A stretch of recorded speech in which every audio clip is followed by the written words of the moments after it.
Tonight, we're going to wander a ways again, going to take a non-violent stroll through the primary morning within the forge earlier than we begin. I need you to settle in. You definitely settle in. Find the maximum relaxed spot. Let your pillow preserve you the way a friend could. Let the arena out of doors fade just for now. This time is only for you. If you experience those calm, immersive story, I'd be so thankful if you give this video a like. I'm curious. Where are you listening from? Drop in comments with your city, your place, also what time it is there. I really like understanding where my peaceful listeners are from. Now, imagine this. You wake slowly, now not to the sound of alarms or traffic, but to the low or mild crackle of embers. The air around you is hotter than the morning should be, sporting the faint and rich fragrance of iron or wood smoke. You're now not to your mattress at home anymore. You're in a small wooden loft, the ceiling low enough that you could attain up and touch it without stretching some distance. Your blanket, woolen, hard however warm, slides off your shoulders as you sit up straight. A slender window allows a slice of early sunrise, mild dirt motes drifting lazily via it. Somewhere beneath you listen the clink, clink of metal being shifted, the sound vibrating faintly via the floorboards. But first, please subscribe to my channel LilNomad so a voice rises from beneath you, deep, steady, and carrying that tone of someone who has been awake for hours already. Up now, Apprentice? The day won't wait, and neither will the fire. That's Master Rowan? You've only been right here for a week. However, already you may tell he's a man who doesn't waste phrases. He says precisely what needs to be said, no extra, no much less. And yet, there's something kind in his voice. Not soft, but steady, like the warmth from a forge. You swing your legs over the side of the bed, your feet locating the worn wooden ladder that creaks as you descend. With each step, the warmth grows, and so does the fragrance. Iron, coal, a hint of oil. It's not an ugly odor. It smells like paintings. Whilst your naked feet touch the cool stone ground of the workshop, you pause for a second, taking it in. The forge itself sits in the far nook, its brick mouth respiration and gentle orange glow. The anvil waits in the center of the room, and black silhouette towards the light. On the walls, tools grasp in neat rows, hammers of all shapes, tongs, chisels, and stuff you haven't but learned the names for.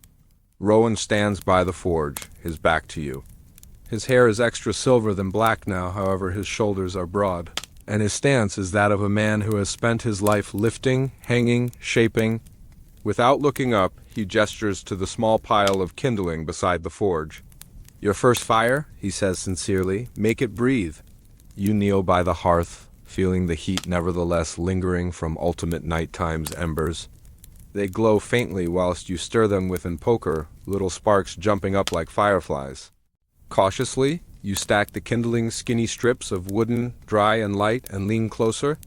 You can feel your heartbeat for your ears as you select up the flint and metallic. The primary strike is too gentle, just a whisper of an spark. Rowan doesn't say anything, however you can feel his eyes on you. The second strike sends a brighter spark, and whilst it lands, you breathe on it lightly, coaxing it to develop.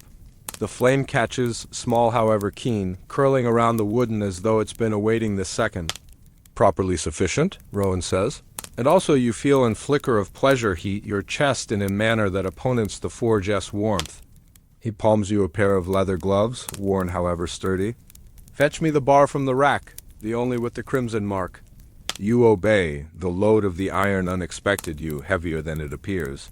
Rowan takes it and lays it into the developing fire, the steel beginning to darken, then glow faintly as the flames embrace it. Blacksmithing, he says, isn't just hitting steel until it bends, it's listening. The fire tells you whilst the steel is prepared. The sound tells you if you've struck proper, the shape tells the rest. You nod, now not fully knowledge, but however wanting to. As the minutes stretch on, the shop fills with a rhythm.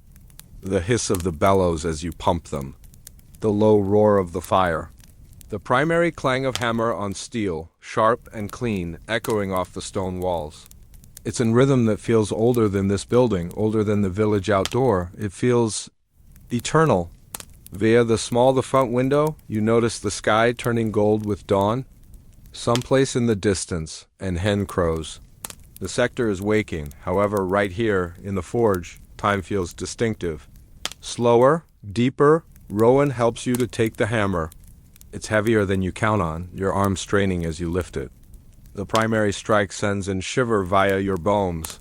He doesn't snort at your awkward stance, just corrects your grip, your footing. The hammer isn't your enemy, he says, it's your voice. Make it talk absolutely. You try once more. This time the sound is purifier. Now, not perfect, however better.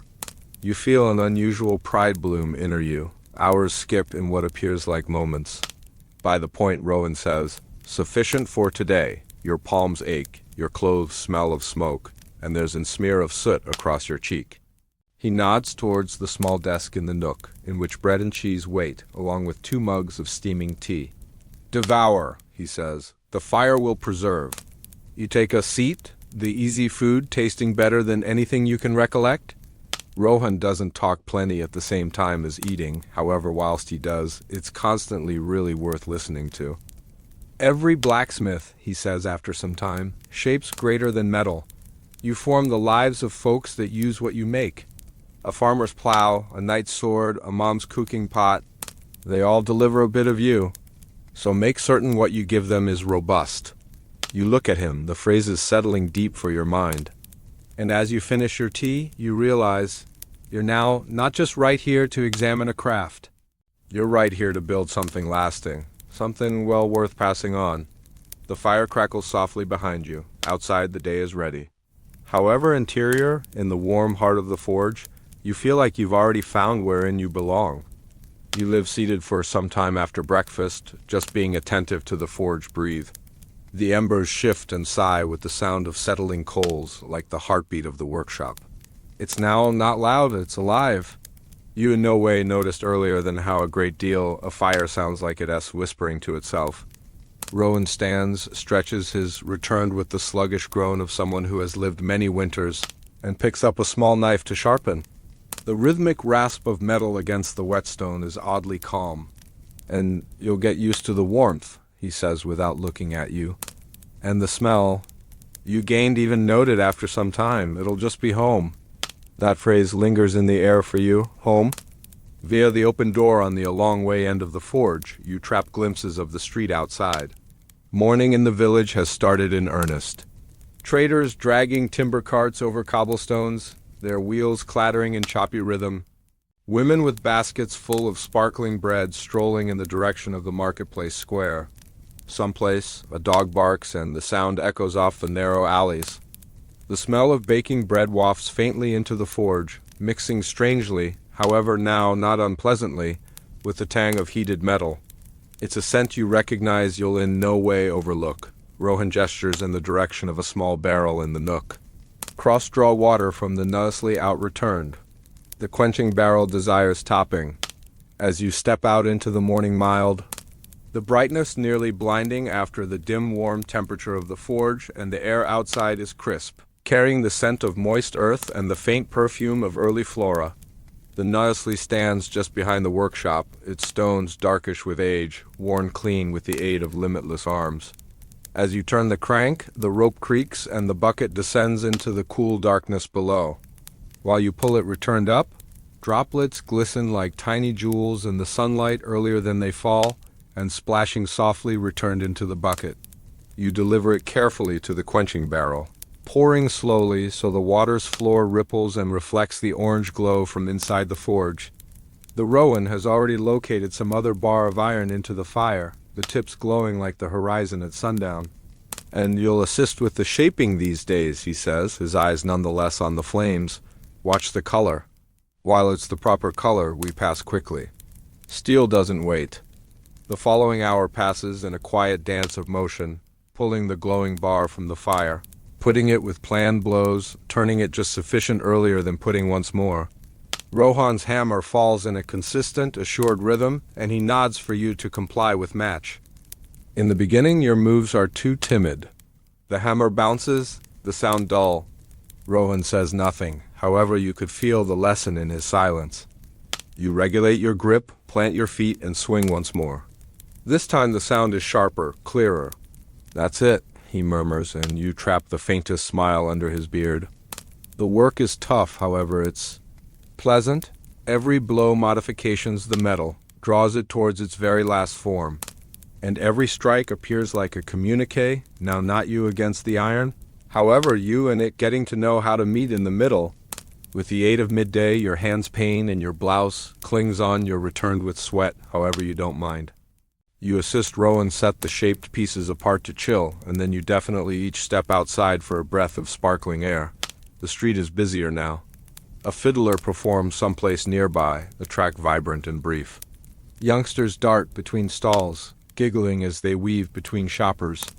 The market smells of roasted meat and candy honey cakes. Rowan notices you looking. We'll visit the marketplace soon sufficient, he says. There's a transport to make.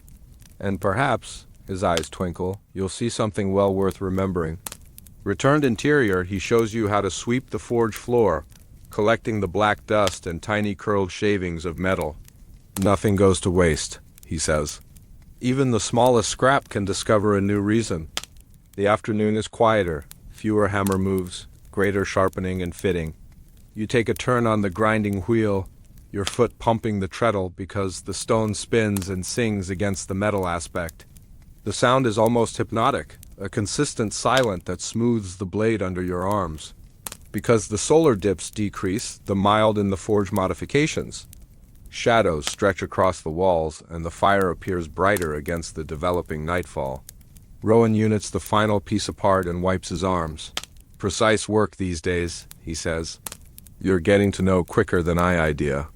You feel that delight once more, now not loud or conceited, however warm, like embers under the skin. He factors to the small loft above. Get some rest. However earlier than you climb the ladder, you linger for a moment, looking across the forge. The equipment, the fire, the quiet order of the place, and Rowan himself, transferring slowly as he banks the fire for the nighttime. You realize this is greater than a workshop. It's a place wherein each day builds something, now not just in metal, however in you. While you eventually lie down for your bed, the sounds of the forge below are like a lullaby, tender clinks, the sigh of settling coals, the faint smell of smoke curling upward. Your eyes develop heavy. And just earlier than you go with the flow into sleep, you watched of the next day, of the fire, of the manner the hammer felt for your arms. And for the first time in a long term, you feel positive, really positive, which you precisely wherein you supposed to be. You wake earlier than Grasp Rowan calls you. Now not because the sound of the forge woke you, now not, but, however, because the quiet earlier than the day feels special now. You could smell the faintest trace of final nighttime's fire nonetheless clinging to the air, combined with the cool dampness of sunrise. You lie nonetheless for a moment, eyes one half closed, listening. Someplace past the forge's walls, a bird sings a sluggish, lazy track. The arena outside is stretching, yawning, preparing itself for the day. However, right here, in the loft above the forge, you're already waiting for the heartbeat of the shop to start. While Rowan's voice eventually calls, "Up, Apprentice?" It feels nearly like the second verse to a track you've been hearing for your goals. You climb down the ladder quietly, FT touching the acquainted stone floor. The forge's mouth glows faintly, like an antique pal smiling earlier than saying precise morning. Rowan is already there, stoking the embers with sluggish, careful motions. These days, he says, without looking up, you'll examine the anvil's track. You're now not positive what he manner. You've struck metal earlier than the clang of hammer meeting iron nonetheless. Jewelry for your reminiscence from the day gone by. However, Rowan says it in a manner that makes it sound like something else, something greater. The first mission is the fire, as usually. You coax it awake, feeding it with dry kindling until the flames dance higher. The warm temperature spreads into the room, chasing away the sit-back that settled overnight. The forge starts off to hum, that low, living hum you've already learned to love. Rowan selects a protracted bar of steel from the rack, resting it gently in the developing blaze. The fire has its voice, he says, but the anvil? The anvil sings returned. If you examine its track, you could pay attention while the metal is ready to grow to be what it's supposed to be. He positions the bar together with his tongs, waits, then pulls it out, the steel now glowing orange, nearly alive. With one hand, he locations it on the anvil. With the alternative, he raises the hammer. Clang! The sound fills the forge like the first be aware of a melody, sharp, however clean, ringing the air. Rowan moves once more. Clang, clang, clang. Each blow appears to have its personal pitch, its personal weight. It's now not random, it's song. Concentrate, he says between moves. If the be aware is high and vibrant, the metal is simply too skinny in that spot. If it's deep, the metal remains thick. And while it jewelry true, like a bell, you've struck it just proper. He arms you the hammer. Your turn. Don't just hit. Concentrate.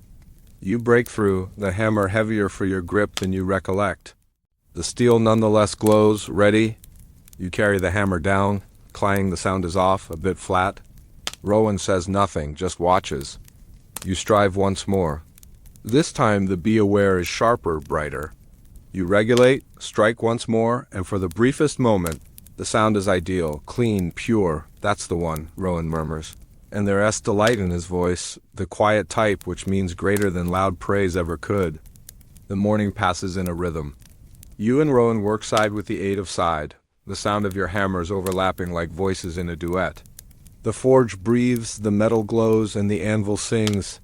Every so often the notes are incorrect. Every so often they re-proper. However, each one appears like part of something older than you, older even than Rowan. At some stage in a pause, you look in the direction of the open door. Outside, the marketplace is starting to stir. The baker's boy hurries past with a tray of sparkling loaves, steam curling from them in the cool morning air. A girl in a blue get-dress pauses to see in on the forge, eyes wide, earlier than her mom calls her away. Rowan notices. The village will usually be there, he says. However, he faucets the anvil gently, generating a unmarried, ideal be aware. This will live with you wherever you cross. With the aid of midday, your moves are cleaner. Your ear starts off evolved to trap the subtle modifications in tone. And on every occasion you find that ideal ringing be aware. It sends a small rush via you, now not just because you did it proper, however, because you heard it, you understood it. Whilst you in the end set the hammer down, your fingers pain and your hands are sore, but you couldn't forestall smiling. The forge is quiet now, besides for the smooth hiss of the cooling steel. Rohan pours mugs of water, handing one to you. Each blacksmith learns the fire's language, but most effective the best ones learn the anvil's tune. You've commenced to concentrate, preserve listening. You nod, taking a protracted drink.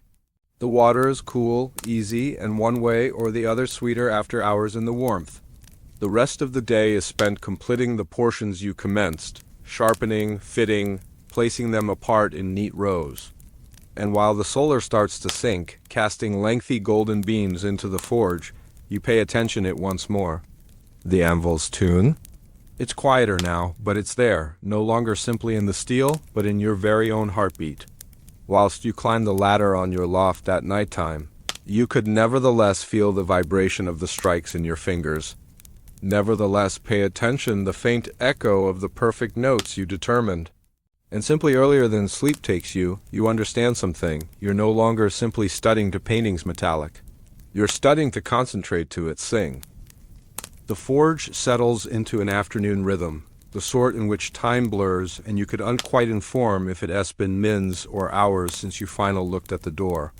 Rohan works in consistent, planned motions, his broad back a wall between you and the fireplace, till he steps aside and gestures with a view to take over entirely. You've heard the anvil, he says, wiping his palms on a leather-based material. Now it's time you learn how the sector outside hears it too. He factors closer to a timber crate with the aid of the wall. Internal, wrapped in linen, are 3 completed pieces: a protracted, gleaming kitchen knife, a small curved blade for trimming hides, and a sturdy iron chisel. We're taking these to the marketplace. There's a leatherworker waiting for the knife, a mason for the chisel, and the curved blade. Nuzzly, you'll see. You glance up at him. We? His eyes crinkle with a smirk. Sure, we. I don't deliver everything myself anymore. That's what apprentices are for. You snort, wiping sweat from your forehead, and begin packing the equipment in a burlap bag. The burden surprises you, now not because it's heavy, however, because it feels critical. These aren't simply objects. They're the hours you've spent getting to know, the heat of the forge captured in metal. When you step outside, the air is softer than it become inside the morning. The solar hangs decrease, filtering through the crooked wooden buildings, portray the cobblestones gold. The road hums with the layered sounds of lifestyles. Cartwheels clattering, distant laughter, the thump of barrels being rolled. As you and Rowan make your manner closer to the marketplace square, human beings greet him with nods and heat smiles. A person promoting apples leans forward over his stall. "Rowan, you were given my chisel, aye?" Rowan jerks his head closer to you. He's sporting it, cross on. You dig through the bag and pull out the chisel, nevertheless wrapped in linen. The apple seller turns it over in his palms, eyes lighting up. Sharp as a hawk's cry, "You'll make an exceptional smith one day." You thank him awkwardly and circulate on, however the phrases live with you longer than you count on. The marketplace square smells of roasted chestnuts, clean bread, and something sweet, perhaps honey cakes. Stalls line the square, every spilling with coloration. Bolts of dyed material, baskets of bright greens, trays of gleaming trinkets. A fiddler performs close to the fountain, the track fast enough to set a child spinning in circles. You follow Rowan to a stall draped with leather-based hides, in which a girl with dark braids and sharp eyes waits. She takes the curved blade from you, assessments its area in opposition to a strip of hide, and nods with pride. Ideal. Better than final years. Final year? You wonder how long she's acknowledged Rowan. She glances up at you. "And this should be your apprentice." "Rowan, you didn't say he was so young." "I didn't say a great deal of something," Rowan replies, his voice moderate. The girl smiles faintly and slips a small pouch into your hand, charged for the blade. The cash clinks softly, and you comprehend she's given them to you directly. Not Rowan. The mason is subsequent, a massive man with a weathered face and arms like stone themselves. He checks the kitchen knife by way of cutting a thick loaf of bread in a single movement, then laughs. "Clean as an whistle. I'll inform my wife you're retaining me fed." By the point you've made all 3 deliveries, the marketplace is transferring toward evening. Torches are being lit, their orange glow mixing with the final blue traces of daytime. Musicians gather in small knots, tuning their instruments. A person begins roasting meat over an open flame, and the fragrance makes your belly growl. Rowan buys you a meat pie from a girl with a green scarf. The crust is flaky, the filling warm sufficient to make you blow on every chunk, and you eat it standing beside the fountain, looking the reflections of torchlight ripple in the water. "You listen that?" Rowan asks. You tilt your head. There's laughter, the strum of an lute, the shuffle of FT, but under it all there's a faint, rhythmic sound. Clang, clang, clang. It's coming from someplace deeper in the marketplace, wherein some other smith has installation and out-of-doors anvil. He works quickly, shaping horseshoes at the same time as human beings watch. The sound includes over the group, brilliant and clean. That, Rowan says, is the anvil's song out in the open. No partitions to preserve it in. No forge to melt it. The marketplace hears it raw, and it calls to them. You pay attention, and its proper human beings look toward the sound, even supposing they don't prevent to look at. The moves appear to weave the song in voices, steady and sure, like a heartbeat below the noise. On foot lower back to the forge, you listen it for your head long after it fades. Not simply the pitch and tone, but the feeling it gave you, something historic, something that belongs to absolutely everyone who listens carefully sufficient. By the point you return, night has completely settled. You assist Rowan Financial Institution the fireplace, setting the tools of their places, sweeping the floor clean. Earlier than you climb the ladder on your loft, Rowan speaks. Bear in mind today. The forge will train you its secrets and techniques, but the global outside, it'll train you why they rely. You nod, and while you ultimately lie down, the sounds of the marketplace mingle with the memory of the anvil's song, carrying you into a snooze as deep and warm because the forge itself.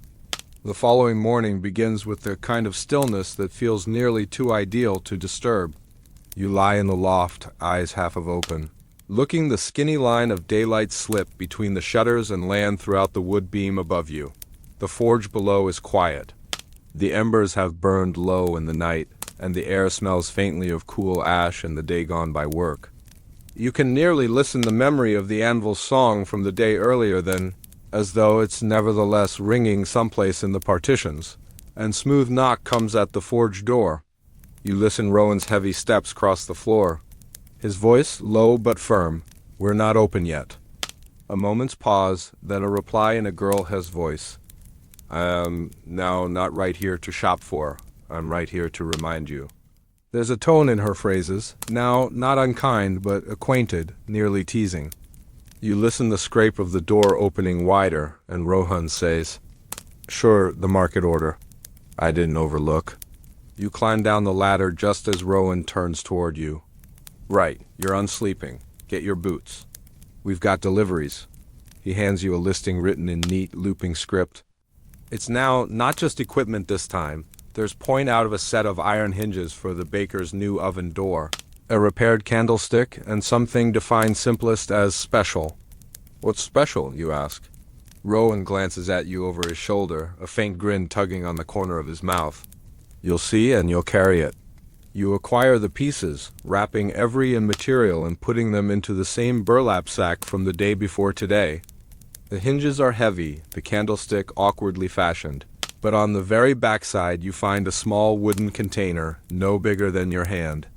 It's clean, well made, with a bit brass clasp that clicks softly while you touch it. The walk to the market is slower today.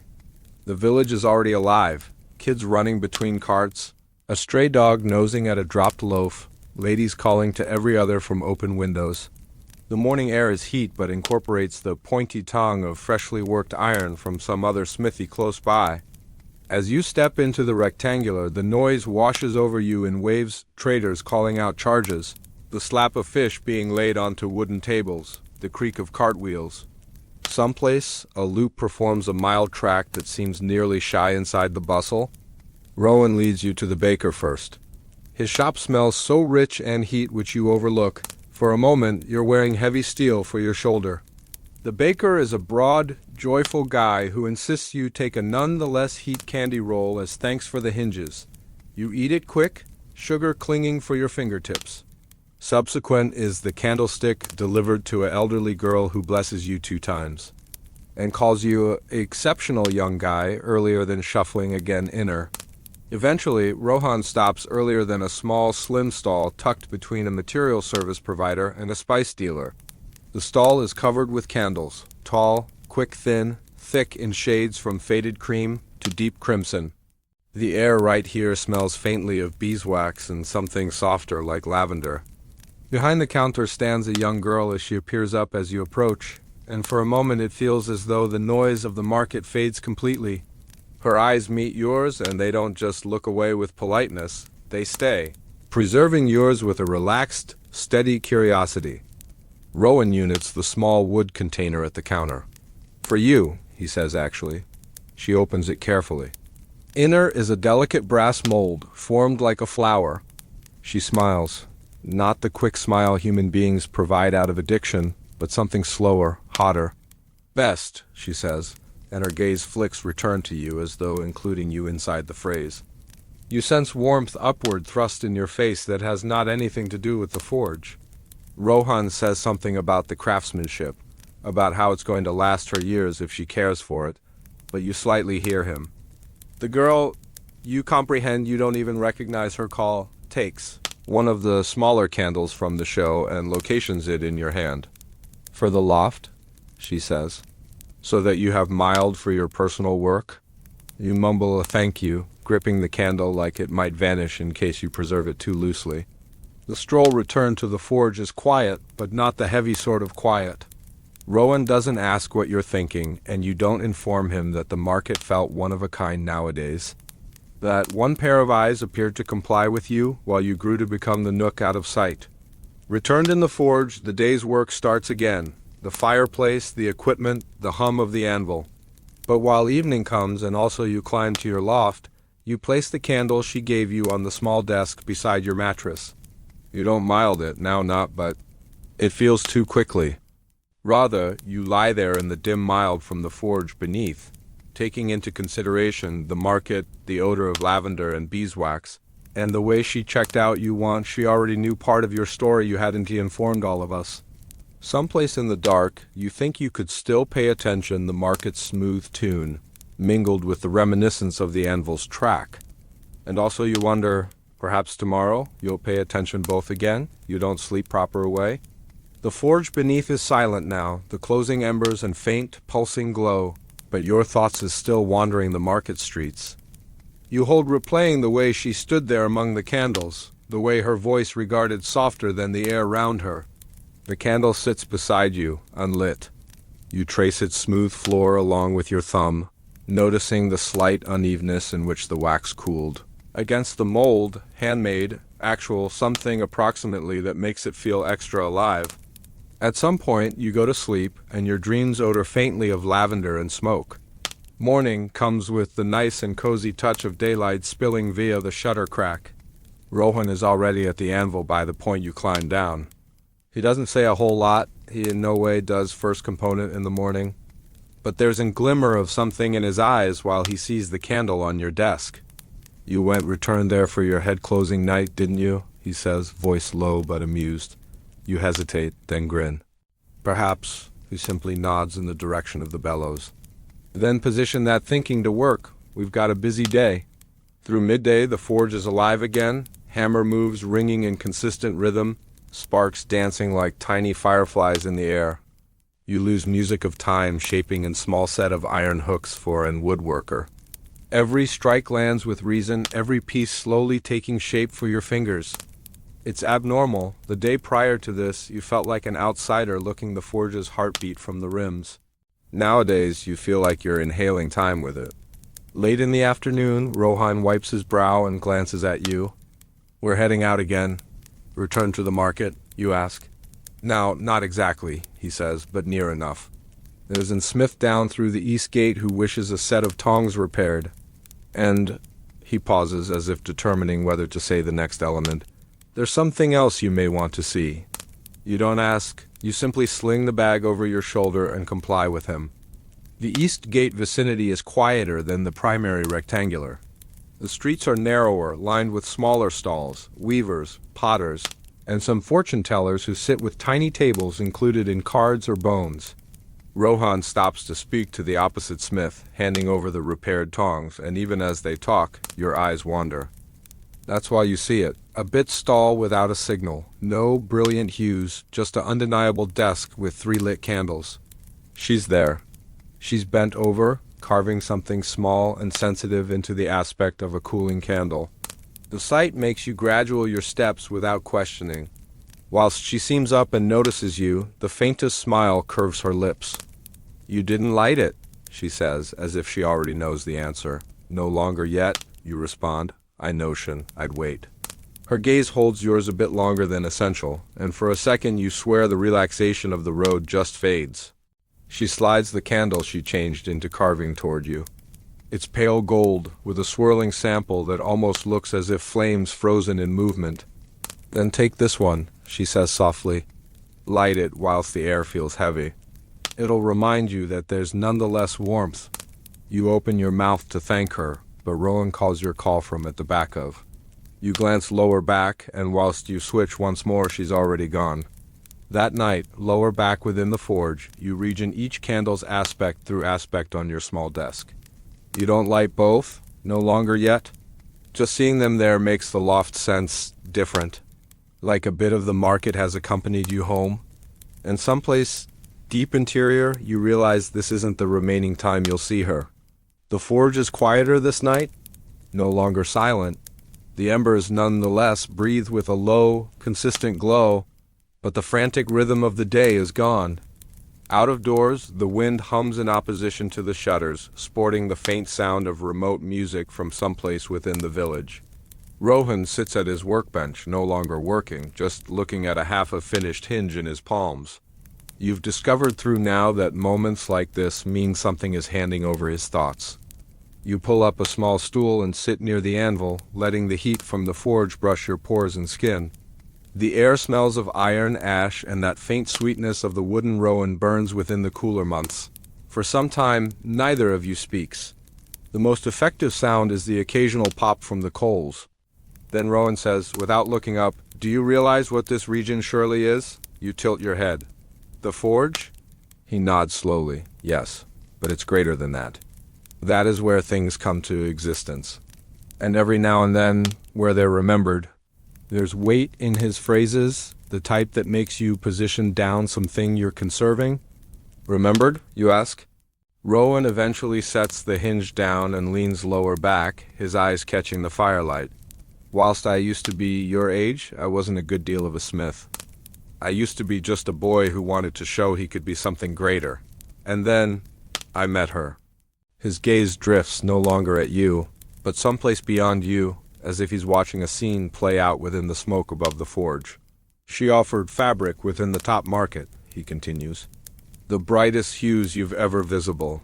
She laughed without difficulty. And she or he could make absolutely everyone sense like they'd known her all their existence. You could pay attention a thread of softness in his voice, the type that most effective comes whilst a memory is half of sweet, half of sharp. One wintry weather, she asked me for something, no longer for herself, but for her little sister, a small iron clasp to keep a scarf together. I made it the quality I could, positioned the whole thing I had into that one piece. He pauses, his palms resting on the desk. The fire snaps, and within the non-permanent glow, you see the smallest smile contact his face. "She cherished it," he says surely. "Said it'd remaining all the time. I advised her it'd. But existence doesn't work that way." The smile fades. "She left," he murmurs. Her circle of relatives moved to the coast. I by no means noticed her once more. But on every occasion I make something here, I wonder if she nonetheless has that clasp, if it's nonetheless conserving something warm round her shoulders. For a moment you don't realize what to mention. There's an ordinary heaviness within the air, the type that makes you sense as you've been trusted with something fragile. Rowan alternatives up the hinge once more, walking his thumb alongside the cool metallic. "The forge!" "It's no longer pretty much the work," he says. "It's approximately leaving something at the back of. A mark, a memory." You glance toward your loft, where the two candles from the market nonetheless sit aspect through aspect. You haven't lit them, no longer yet, but now you recognize a bit better why. You're no longer just retaining them. You're retaining the moment they got here from. That night, as you climb into bed, the wind out of doors shifts, sporting with it the faint scent of beeswax. And lavender, or perhaps you most effective assume it does. Both way, you shut your eyes with the forge's warmth nonetheless on your bones, and the quiet understanding that some things, once made, by no means clearly leave. The days bypass in slow, regular rhythm. Each morning you wake to the familiar crackle of the forge, the burden of your boots pulling you fully into the day. And each night, whilst the mild fades to gold, you locate yourself glancing at the one's candles by way of your bed, still unlit, still keeping their quiet thriller. One afternoon, while Rohan works on an heavy iron gate latch, he says without searching up, "The following day's marketplace day once more," your hammer stills in mid-swing. "Will we have deliveries?" "Some," he replies, as though the answer is nothing unusual. However, there's something inside the way his voice dips on the ultimate word that makes you marvel. If he is aware of precisely what you're thinking. The next morning, the air feels one of a kind, lighter one way or the other, as though the entire village is leaning toward the marketplace rectangular. You load the cart with finished portions, horseshoes, hinges, some lengthy nails for the carpenter. And tucked into the nook, wrapped in fabric, is something small you made ultimate nighttime after Rohan went to bed. It's nothing grand, just an easy iron hairpin with a curling tip that nearly resembles the petals of a flower. You're no longer even positive why you made it, except that your fingers wouldn't prevent till it was executed. The marketplace is alive with color and movement. Youngsters chase each different around the rims, and Fiddler performs in quick track by way of the properly, and the scent of spiced bread drifts from the baker's stall. You follow Rowan through the gang, losing off the horseshoes and hinges. However, all the while, your eyes are scanning the stalls beforehand, seeking out a positive flicker of candlelight. And you then see her. She's arranging a row of new candles, tall, narrow ones in shades of honey and cream. The morning solar catches in her hair, making it appearance nearly like copper. Whilst she looks up and meets your gaze, that equal stillness settles over the instant. The relaxation of the marketplace hum fades only for you. You came back, she says, as although she'd been watching for you. You smile, trying no longer to glance at Rowan, who's busy speaking me to the spice supplier around the corner. I needed to. Couldn't leave the one's candles without checking in the event that they have been behaving. She laughs, and small, heat sound, and also you feel it settle somewhere deep to your chest. You place the small wrapped package on her counter. Made something, concept. Perhaps you may use it. She unwraps it cautiously, her arms tracing the easy curve of the iron. It's beautiful, she says, searching at you, no longer the hairpin. You made this? You nod. It's easy. However it ought to ultimate, her smile softens, then it's best. She slides it into her hair with a practiced movement, the dark iron standing out in opposition to the mild. Now, she says, on every occasion I work, I'll think about the forge. And perhaps the boy who works there. Before you can reply, Rowan calls your name, and also you are aware of it's time to move on. However, as you step away, she leans forward barely, her voice just above in whisper. Come by way of whilst the solar units. The marketplace looks one of a kind at nighttime. That night, the concept of the marketplace pulls at you want the glow of the forge's coals. You inform yourself you're just curious, just exploring. However, as you step into the rectangular after dark, the lanterns are already swaying inside the heat air, the stalls lit with a softer golden mild. And somewhere beforehand you see the faint glow of candles, and the outline of a person waiting. Nighttime market isn't the same vicinity you visited this morning. It's slower now, softer, like a tale whispered in place of spoken. The daylight hours chatter has diminished to a low hum, replaced via the mild shuffle of footsteps over worn cobblestones. Lanterns sway overhead, their light spilling in heat swimming pools along the road. Some are painted with tiny flowers, others with curling patterns of gold. The glow catches on the edges of pottery, polished brass cups, and strings of beads swaying inside the nighttime air. You stroll slowly, no longer looking to overlook whatever. Somewhere, a lute is gambling a single lazy melody that appears to follow you through the stalls. The air is cooler than the afternoon, but it contains with it the sense of roasted chestnuts, sparkling bread, and a faint trace of lavender wax. After which, you see her. She's exactly where she stated she'd be via the candle stall. Her face illuminated via the golden flicker of dozens of flames. The light dances in her eyes, turning them into tiny constellations. You made it, she says, and her voice in this quiet hour feels distinctive, softer, closer. You smile. Wouldn't miss it. She steps out from in the back of the stall, keeping a candle among her arms. It's no longer lit, but you can see the faint carving along its facet, a curling sample that reminds you of waves. This one's for you, she says, putting it cautiously for your arms. It's made with rosemary and beeswax, appropriate for maintaining away the nighttime's heaviness. Your hands brush as you're taking it, and something about the touch lingers longer than it ought to. She glances closer to the long way end of the square. Come on, she says. There's something you ought to see. You follow her through the market, weaving beyond stalls draped with silks and shelves stacked with jars of honey. Also, the music grows quieter, replaced via the murmur of water ahead. At the brink of the square, in vintage stone bridge arches over the river. The lanterns right here are distinctive, no longer hung overhead, but floating gently at the water's surface, everyone wearing a tiny candle in her. They glide slowly beneath the bridge, their reflections shimmering like stars that determine to rest for some time. Each 12 months, she explains, humans light a lantern for a person they want to don't forget. Could be a friend, could be family, could be a person they've by no means met, but experience related to. She pauses, watching one bypass underneath the bridge. Some say the lanterns don't forget you too. The idea makes you glance at her, and for a second you surprise. In case you lit one now, wouldn't it come again to find you in the future? You stay there for some time, leaning at the cool stone rail, speaking in low voices so as no longer to disturb the quiet magic of the vicinity. She tells you about growing up right here, about her father teaching her the way to pour wax without burning her arms, about the manner the market adjustments with the seasons. Whilst you communicate, she listens with a kind of attention that makes you experience like every word subjects. Eventually she seems closer to the square in size. I ought to get again earlier than my candles exit. But earlier than she leaves, she takes the rosemary candle from your arms and lights it with a thin stick from her stall. She holds it for a second, watching the flame consistent, then arms it again to you. Maintain it burning this night, she says. It's better agency than you watched.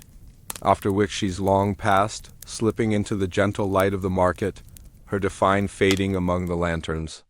You stroll again to the forge slowly, the candle's glow lights your manner. Whilst you reach your loft, you set it beside the other two candles, the first from the market, the gold one with the frozen flame layout, and now this rosemary one.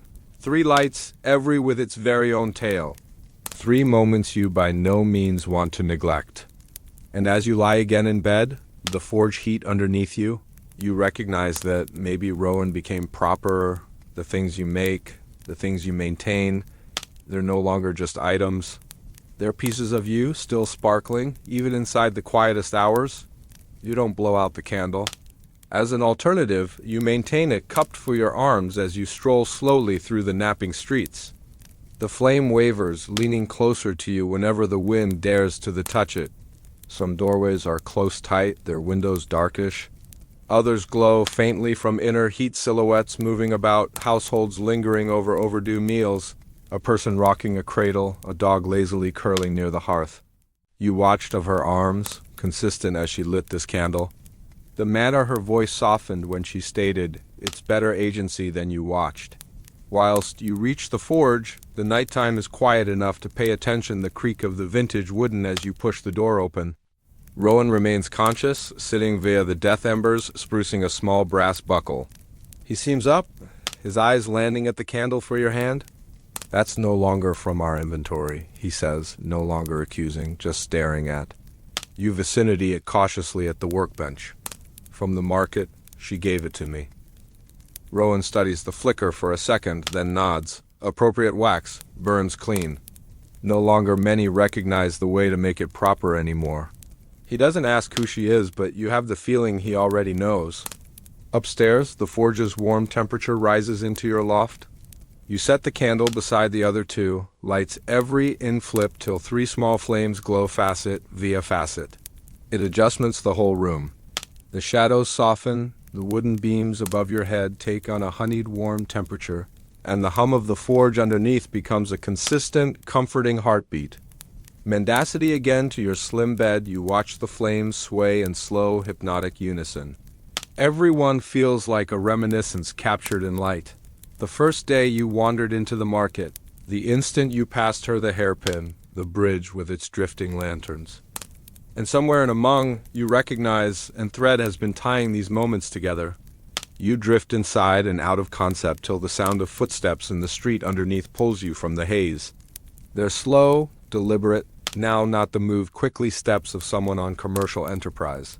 However, the measured pace of someone passing via the nighttime without fear of it. Peering out the small window, you spot a lone figure walking down the lane, carrying an unmarried lantern. They don't appearance up, don't flip their head. However, as they skip underneath your window, the flame internal their lantern bends barely, nearly a door it's bowing towards your room, after which they're long past. You lie backpedal, unsure if it was a trick of the mild or something else absolutely. However, one issue stays with you, the flame's small bow felt, acquainted. The nighttime hums on, and you fall asleep with the 3 candles nonetheless burning, their glow folding round you like the fingers of a vintage pal. You wake to the scent of cinnamon and heat bread. It's market day again, however, nowadays one of a kind. Even the air feels a door it's preserving its breath. Out of doors the village sounds, brighter come what may. Rohan's already on the forge, his sleeves rolled up, shaping the final piece of iron for in large order. "No deliveries nowadays," he says without looking up. "Pageant this night." "Fine, keep your electricity." "Pageant?" you ask, brushing sleep from your eyes. He sooner or later glances at you with the faintest smile. The pageant of sparks occurs once a year when the nights are heat and the moon's high. Anyone brings mild into the rectangular, candles, lanterns, torches, anything that glows. It's supposed to maintain the shadows from growing too lengthy. The day passes in form of golden haze. The forge is busy, however, it's in lighter form of paintings, solving lantern hooks, shaping small brass stands for candles, repairing the iron hinges on the storyteller's level in the rectangular. Every villager who is available in leaves speak me approximately the night time ahead, approximately meals, stalls and tune, and the moment. Anything that means. By the point the solar sets, you're standing at the edge of the rectangular, Rohan beside you. The air hums with voices, the heady scent of roast meat and candy pastries curling via the group. And mild, a lot mild. Lanterns cling from every post, candles line the rims of the nosli. Even the fruit stalls have small flames flickering among the hampers. And you then see her. She's transferring via the group with an armful of candles, weaving among people with the convenience of someone who belongs to every face right here. Her hair is pinned up with the iron hairpin you made, and come what may it looks even better on this heat, dancing mild. You made it, she says when she reaches you, her smile catching at the rims of the moment. I promised, you reply, and it's genuine, even though you in no way without a doubt stated it out loud before. She laughs softly and holds out a candle. This one's tall and faded blue, with a silver thread spiraling down its side. It's for the moment, she explains. Before you can ask, the group begins to hush. The storyteller has taken the level in the middle of the rectangular and tall wood platform draped with garlands.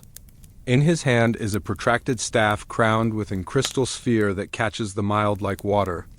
He speaks of the old days, of winter see you later, and darkish that people feared the sun might by no means go back. He tells of the first festival of sparks, while the villagers lit every flame they might find, using the shadows again till morning broke, and then the moment arrives. Every candle within the rectangular is lifted excessive. The music swells, flutes, drums, and that identical slow lute melody you heard the night of the lantern-lit bridge. The storyteller requires all flames to be joined together so that no unmarried mild stands on my own. She steps towards you, preserving her candle out. Here, she whispers. Mild mine from yours. Your arms brush as you touch your flame to hers, and the blue wax catches immediately, burning steady and brilliant. For a second, you swear the gang fades, the music softens, and it's just the two of you, two small lights within the center of a big night. The rest of the nighttime is a blur of color and heat. Children dance with sparklers, older villagers tell testimonies via the properly, and the air is thick with laughter. However, whenever your eyes find hers, it feels like the night is quietly saving that second for you on my own. While the festival winds down, she arms you the blue candle once more. Don't permit it burn out suddenly, she says. Some flames are better kept alive a bit longer. And then, earlier than you may respond, she's long passed, melting into the gang like a spark carried off via the wind. You come to the forge with the blue candle still lit, upstairs. You put it beside the others, the golden flame candle, the rosemary candle, and now this one, spiraling with silver, 4 lights now, 4 moments, and an unshakable feeling that something or a person is guiding those flames towards a tale you don't yet understand. You don't sleep proper away. The forge underneath is quiet now, the coals tucked in for the night, their faint crimson glow similar to the candles above in your loft. You sit via the window, the blue flame steady in opposition to the darkish, its mild spilling across the wooden desk like a pool of calm water. Outdoor, the village hasn't pretty permit move of the festival yet. Somewhere down the lane, a lute still performs, slow and wandering. You may see a pair walking arm in arm past the marketplace rectangular, their lanterns swaying among them. You look at the other candles, gold, rosemary, and now the blue. They flicker in rhythm, as if aware about every different, and you find yourself questioning if they understand something you don't, whilst you close your eyes. The images come effortlessly. The candle female within the marketplace, her eyes catching the mild. The bridge with its floating lanterns. her voice within the hush of the gang at some point of the moment. It all feels so current, yet already heavy with meaning, such as you've stumbled into a tale that's been looking ahead to you long earlier than you arrived in this village. The floorboard creaks underneath. You lean over the loft side and see Rowan, still conscious, status close to the forge. He's now not operating, just watching the embers. "Can't sleep?" you ask quietly. He shakes his head, no longer searching up. Vintage nights like this, they've a manner of maintaining you awake. Like they're whispering to themselves and you're simply near sufficient to listen. You take a seat for a second, then climb down the ladder. The forge smells faintly of iron and burnt sugar from the pastries you delivered lower back earlier. Rowan nods at the blue candle you've carried down. "No longer just for mild, is it?" he asks. "No," you admit, though you're no longer completely sure what else it's for. He studies you for a long second, then sooner or later says, "Some human beings bypass you in flame because they want you to look the world like they do. Others, because they want you to hold a chunk of them." His phrases dangle in the air, heavy and in manner that makes the room feel smaller. "Which one is she?" he asks. You don't solution right away. The blue flame dances between you, making the shadows on the walls appear alive. "Maybe both," you assert at last. Rohan smiles faintly, then pats the anvil once, like a person final in verbal exchange without having greater phrases. "Fine, maintain it secure, then." While you sooner or later return for your loft, the village outdoor has gone absolutely still. You location the blue candle lower back with the others, their flames regular, their mild pooling collectively. Lying lower back, you feel the warm temperature of the forge underneath you, the heady scent of rosemary still faint in the air. And in quiet truth that tonight's competition wasn't the give up of something, it become the start. You nod off to the mild chorus of 4 flames whispering in the dark, as if maintaining watch over whatever comes subsequent. The morning after the competition of sparks smells special. No longer of bread or cinnamon, no longer even of the forge's iron tang, but of timber smoke drifting lazily in the cool sunrise air, carrying the ghost of last night's flames. You wake earlier than Rowan. The candles are still faintly warm from burning through maximum of the night. 1. The rosemary candle has melted low, its wax pooling like frozen honey. The blue one still stands tall, its wick blackened but unburned. Something about it makes you hesitate to mild it once more simply, but downstairs, the forge is quiet except for the occasional ping of cooling steel as you kneel close to the fireplace, brushing aside last night's ashes to test the embers. That's why you see it, and small nook of something dark and curved, one half buried in the gray powder. At first you observed it's just a lump of burnt timber, but while you pull it free, the ash falls away to reveal an pendant. It's spherical, made of black and silver, the rims worn smooth through years. In the middle, barely visible below soot, is in small engraving, and spiral wrapped round in flame. You switch it over in your hand. The lower back bears in single preliminary, etched deep but graceful. It's no longer Rowan's, and you're certain you've visible that spiral earlier than, though your thoughts refuses to location it. Rowan's heavy footsteps sound on the stairs. You slip the pendant into your palm, uncertain why you feel the need to maintain it hidden. "Up early," he says, rubbing his beard. "Dream maintain you restless?" You shrug. Something like that. The day passes in regular, easy paintings, mending gear, polishing the small hinges left over from the competition orders. But your thoughts maintains drifting lower back to the pendant. Each time you touch it in your pocket, and warm temperature pulses through your fingers, faint but plain, like an heartbeat that isn't your personal. Through past due afternoon, you're making an excuse to go to the marketplace.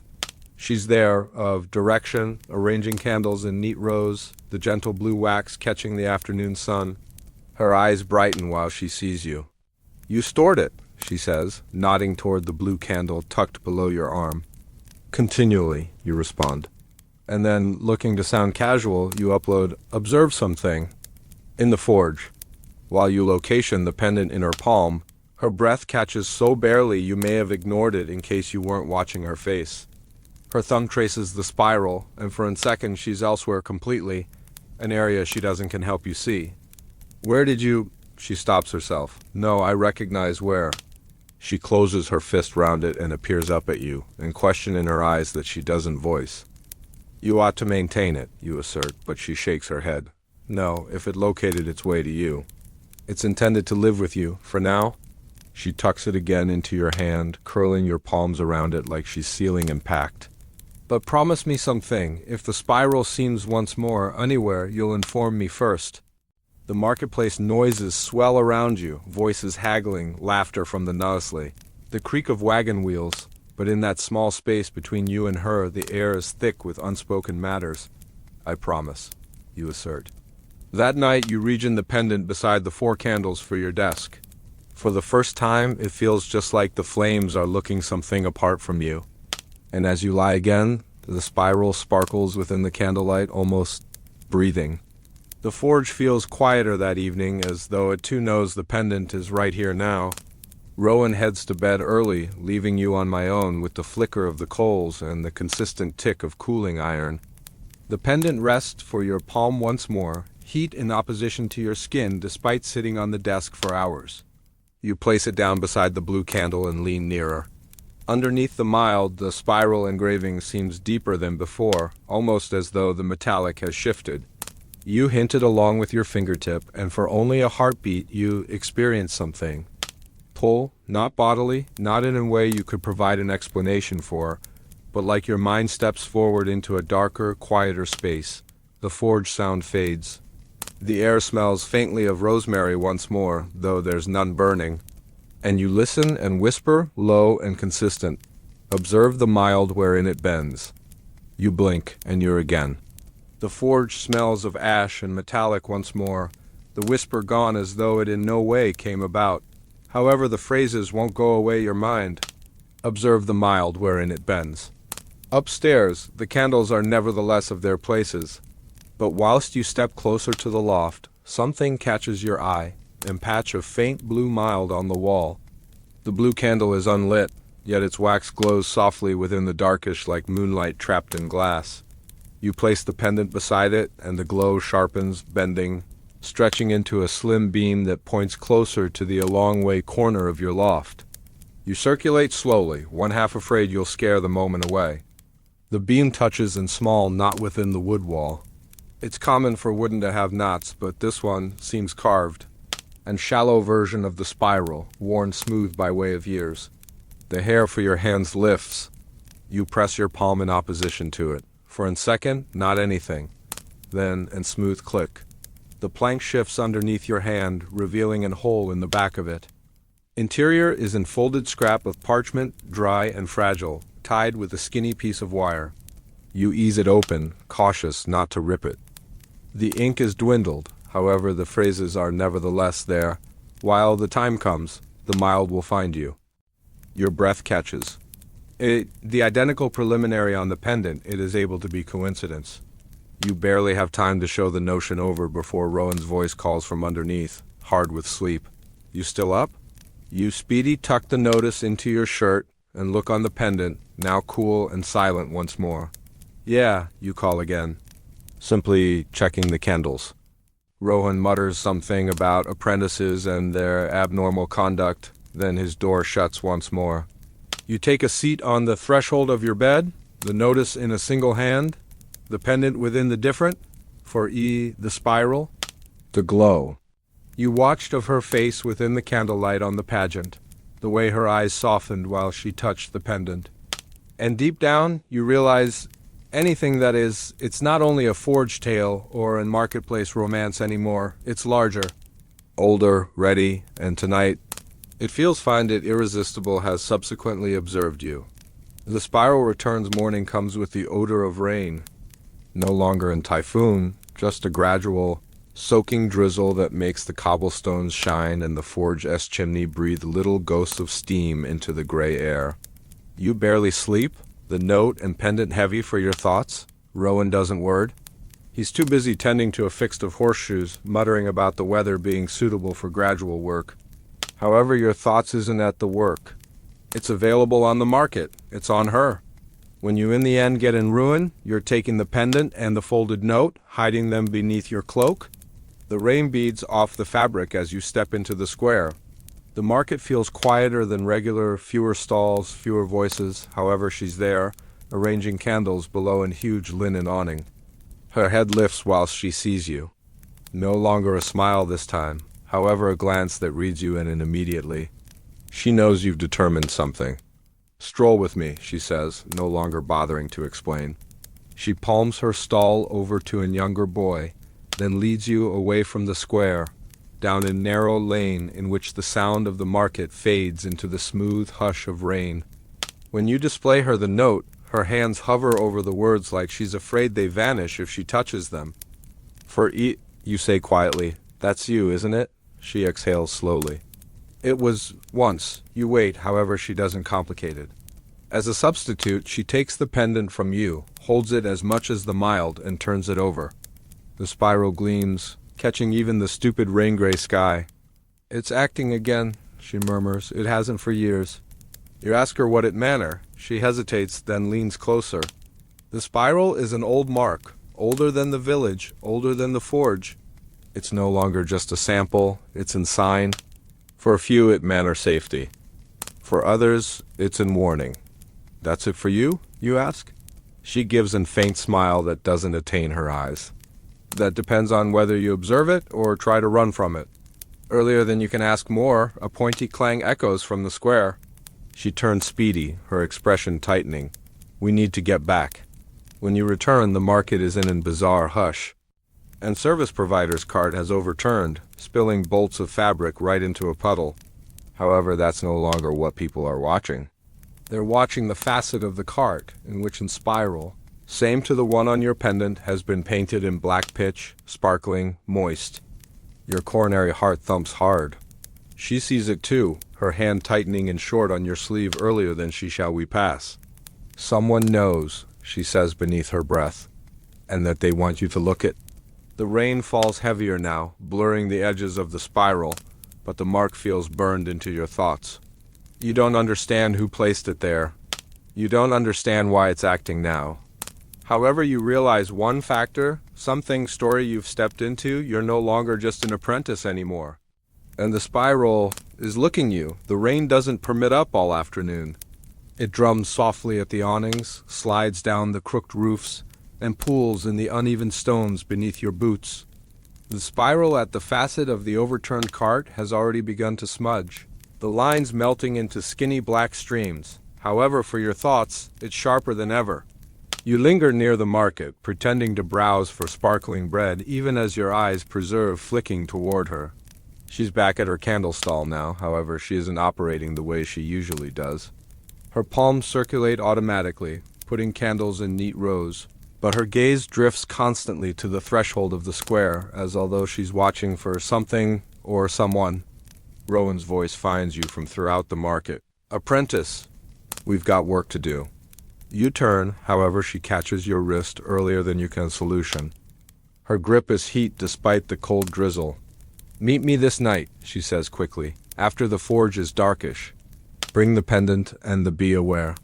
There's something in her tone, not urgency exactly, however a undercurrent of inevitability, as even though she knows the instant has been constructing for some distance longer than you've been part of it.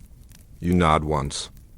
We could cross, and just like that, you're taking walks lower back in the direction of Rowan, the sound of the rain swallowing your mind. The forge feels heavier that night. Rowan is in a very good temper, buzzing to himself as he works the bellows. However, you can't fit his cheer. You preserve catching yourself glancing at the loft stairs, watching for him to eventually name it a night. While he does, you waste no time. The instant his door closes upstairs, you slip your cloak on and pocket the pendant and be aware. The streets are slick and in most cases empty, the lanterns casting hazy halos inside the mist. You see her form inside the distance, one half hidden beneath the hood of her cloak, standing close to the antique stone bridge at the threshold of the village. "You got here?" she says softly. "I stated I would," you respond, pulling the pendant out of your pocket. She researches it inside the lamplight, then reaches into her very own cloak and produces something. You've had never visible earlier than a small disc of the same blackened. Silver, however, rather than a spiral, it bears an easy flame. They're a pair, she says. Yours is the direction. Mine is the spark. Together, they open what's been closed. Open what? You ask. Her eyes flick to the darkish water beneath the bridge. Not right here. Too many ears. She leads you down a slim lane you've never taken earlier than one that runs behind the baker's keep and ends at a wall of ivy. She components the vines to reveal a timber door so weathered it looks like it would collapse in case you touched it. This isn't simply antique, she says, it's forgotten. She places her silver flame disc into a shallow groove inside the door. You follow her motion, becoming your spiral pendant into a 2D groove beside it. There's a faint click, then a gradual, deep sound like stone transferring underground. The door doesn't swing open. It certainly fades, the timber turning into faded, then obvious, till you're searching into a space beyond that your eyes can't quite make experience of. Once we cross in, she whispers, you'll understand why the spiral determined you. You hesitate, glancing lower back in the direction of the village. The forge chimney is simply barely visible inside the distance, a thin thread of smoke growing into the mist. It feels just like the closing glimpse of the arena you've known.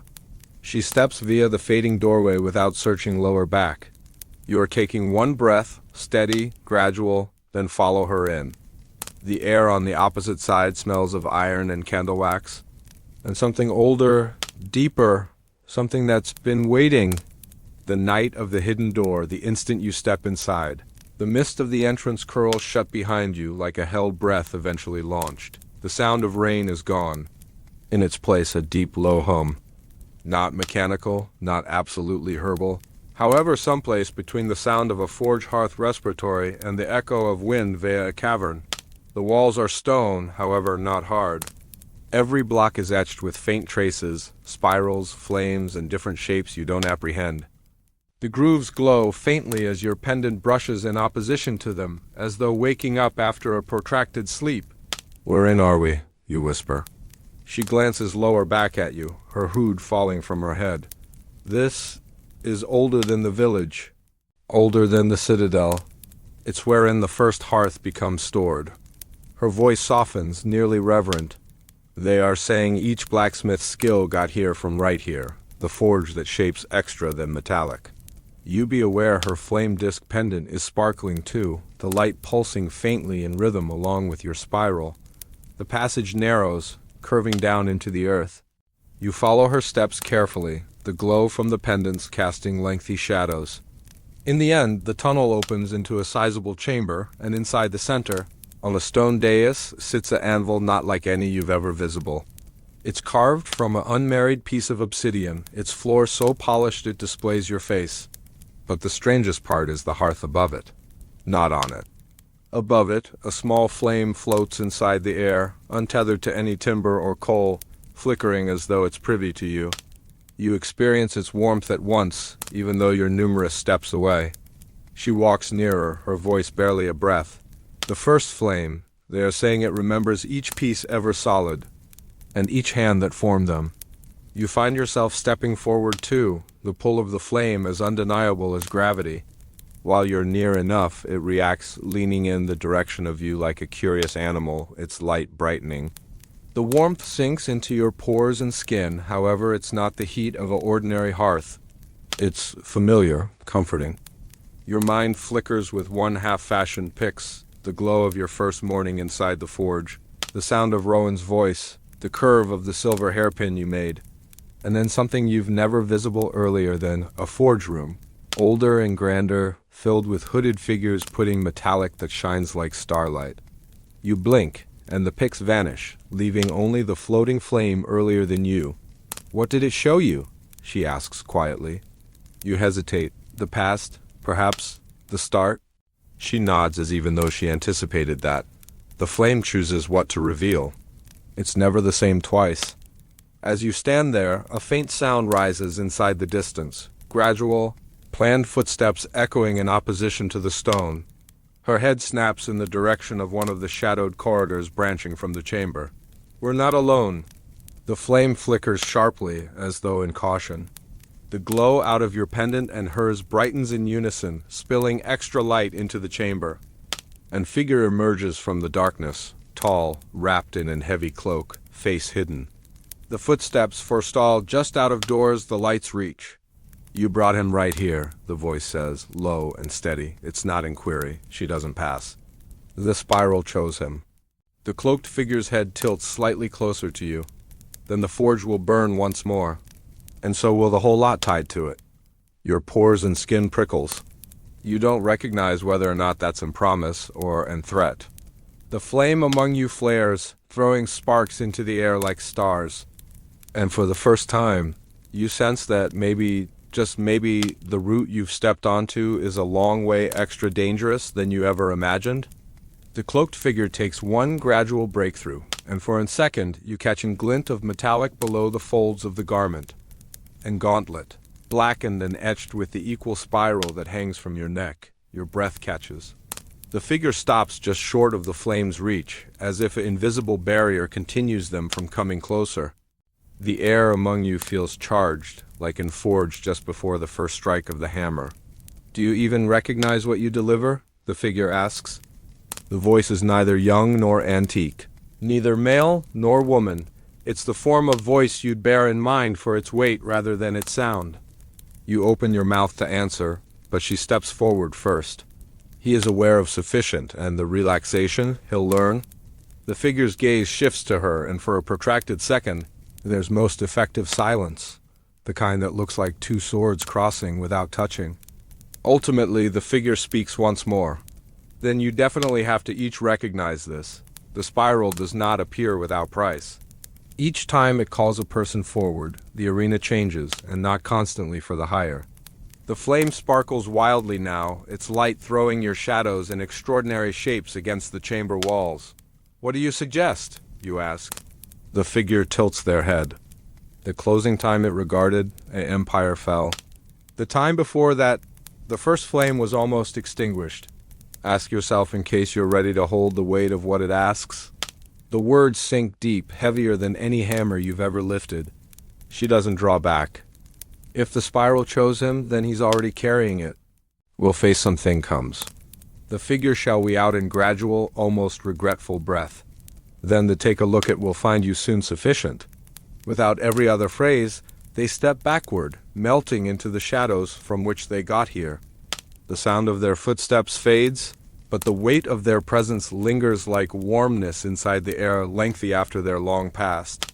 You look at her. She's looking the darkness where the figure disappeared, her jaw set but her eyes troubled. "What take a look at?" you ask. She exhales through her nostril. "I don't recognize." No person ever does, not until it begins. The flame among you has settled once more, its glow steady, but by hook or by crook. Expectant, almost as if it's listening. She turns again closer to the tunnel you got here through. "We have to go away before the village wakes. Something this vicinity it's not intended to be located twice inside the equal way." You hesitate, looking at the floating flame one closing time. Something in you wants to stay, to keep observing it until it offers you extra of those glimpses into the beyond. But every other part of you, the component that recalls the figure's caution, urges you to observe her. You do. As you step again through the fading doorway into the cool night air, the rain has stopped. The village continues to be, wrapped inside the form of silence that most effective comes after a protracted hurricane. You tuck the pendant below your cloak, feeling its faint warm temperature against your chest. It's not only a token anymore, it's in key and weight and in promise suddenly. Somewhere inside the darkness, the spiral is waiting. And now, so are you. The first take a look out of the forge, the subsequent morning feels one of a kind. Not because the rain is long past, but because the village air includes an extraordinary stillness, like the pause among in breath and the sigh that follows. You wake before Rohan's name, the pendant nonetheless heat against your chest. You half anticipate it to have cooled in a single day, but it hasn't. In reality, the spiral appears to hum faintly whilst you keep it. Whilst you ultimately descend into the forge, Rohan is already operating. Sparks dance round him in little bursts, his hammer ringing in steady rhythm. He glances at you with a nod, but doesn't talk. You pass about your duties, stoking the hearth, fetching coal, sweeping the floor, but you may not forget about the nagging feel that you're being watched. Not by Rowan and not by any villager passing out of doors, by something else. Each time your hand brushes the spiral pendant, you sense it once more, and low vibration like an heartbeat not your own. By midday, Rowan sends you to the property for water. The marketplace is busy, investors shouting over each other, but even inside the noise, you notice him, the cloaked figure from the chamber. They stand at the a long way cease of the marketplace, nonetheless as in carving, their hood casting in shadow over their face. The instant your eyes meet theirs, they turn and walk away. Without questioning, you observe. They lead you through an slender alley across an footbridge, and into the a long way edge of the village where the buildings skinny and the fields start. Ultimately, they forestall at the bottom of an antique oak tree, its roots twisting deep into the earth. That is where your take a look at begins, the figure says. You look round. There's not anything right here but grass, wind, and the creak of the antique tree inside the breeze.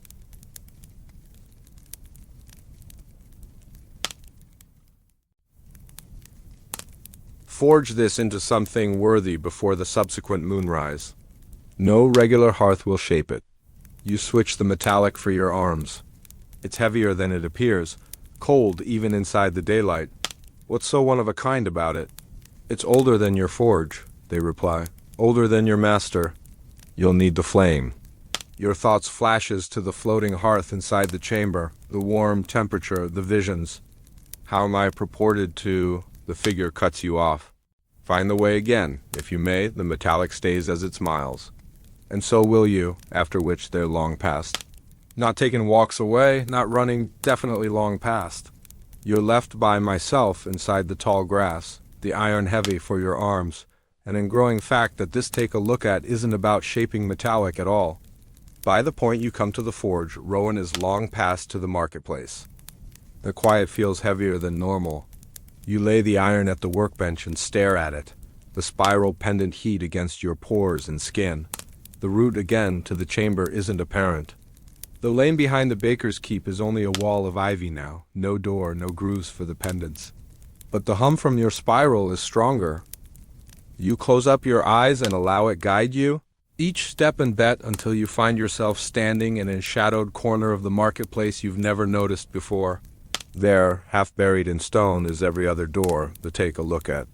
Has already all started. You relaxation your hand at the cold iron, feeling the roughness bite at your fingertips. This isn't like the smooth, organized metallic Rohan commonly offers you. This feels stubborn. Find it irresistible, doesn't want to be modified. Your eyes flick closer to the forge's hearth. It burns brightly sufficient for horseshoes and nails, but you already realize it will never be hot sufficient for this. The cloaked figure's words echo for your thoughts. No regular hearth will shape it.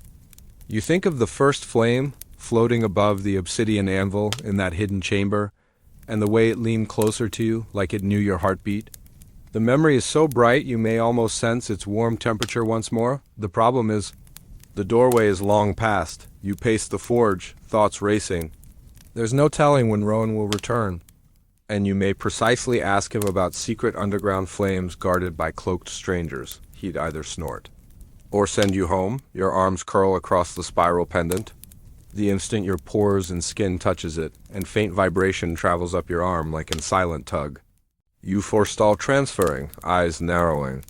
The hum is stronger than it was this morning. It's as if the pendant is aware of your conserving the iron, and it's guiding you somewhere. You step out of doors into the cool air. The marketplace continues to be buzzing with the cease of day rush, but its noise appears muted, distant, such as you're taking walks below water. You weave through the stalls without even questioning, letting the pull for your chest lead you. You bypass the baker's keep, the odor of bread thick inside the air, after which you forestall. There's a slender lane among two buildings you've never noticed before. It's darkish, shadowed, but not threatening. Extra find it irresistible waiting. Your coronary heart beats quicker as you step internal. The cobblestones are cracked, moss crawling over them like green veins. At the cease of the lane, an antique timber door leans crooked in its frame. You understand really that is it. The pendant is heat now, almost hot. You reach out and contact the door. There's no cope with, no latch, but the second your palm rests flat against the timber, it shivers below your contact like something on the other facet is alive. The grooves of the spiral pattern emerge from the timber grain and sparkling, faintly in breath you didn't recognize you have been conserving escapes. Right here we pass, you murmur. The door doesn't creak when it opens, it exhales. A thin ribbon of heat air slips beyond you, carrying the scent of coal, metallic, and something older. The sound of that extraordinary low hum swells for your ears, and then you definitely see it, the equal misty threshold you stepped through on that rain-soaked night. Except this time, the mist swirls slower, heavier, almost watchful. You hesitate, the iron nonetheless heavy for your arms. The flame's light dances for your memory. The cloaked figure's caution presses in the back of your thoughts. But you've already stepped this a long way into the take a look at. One breath in, one breakthrough. The mist folds around you like an heat cloak. The door vanishes behind you. You're again inside the chamber, or almost. The walls are the equal, but dimmer. The spiral carvings are faint, their glow weak. And the floating flame, it's smaller, paler. It sparkles when it sees you, but doesn't lean forward like before. Rather, it hovers in vicinity, as even though waiting for something. The iron for your arms feels heavier than ever. Your take-a-look-at has certainly all started.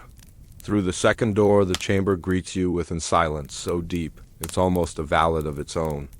No rush of hearth, no gentle, welcoming hum like before. The flame hovers low inside the air, slightly large than in candle's tip, its glow trembling like in breath held too lengthy. It doesn't lean closer to you this time. It definitely waits. You break through slowly, your boots echoing against the cold stone.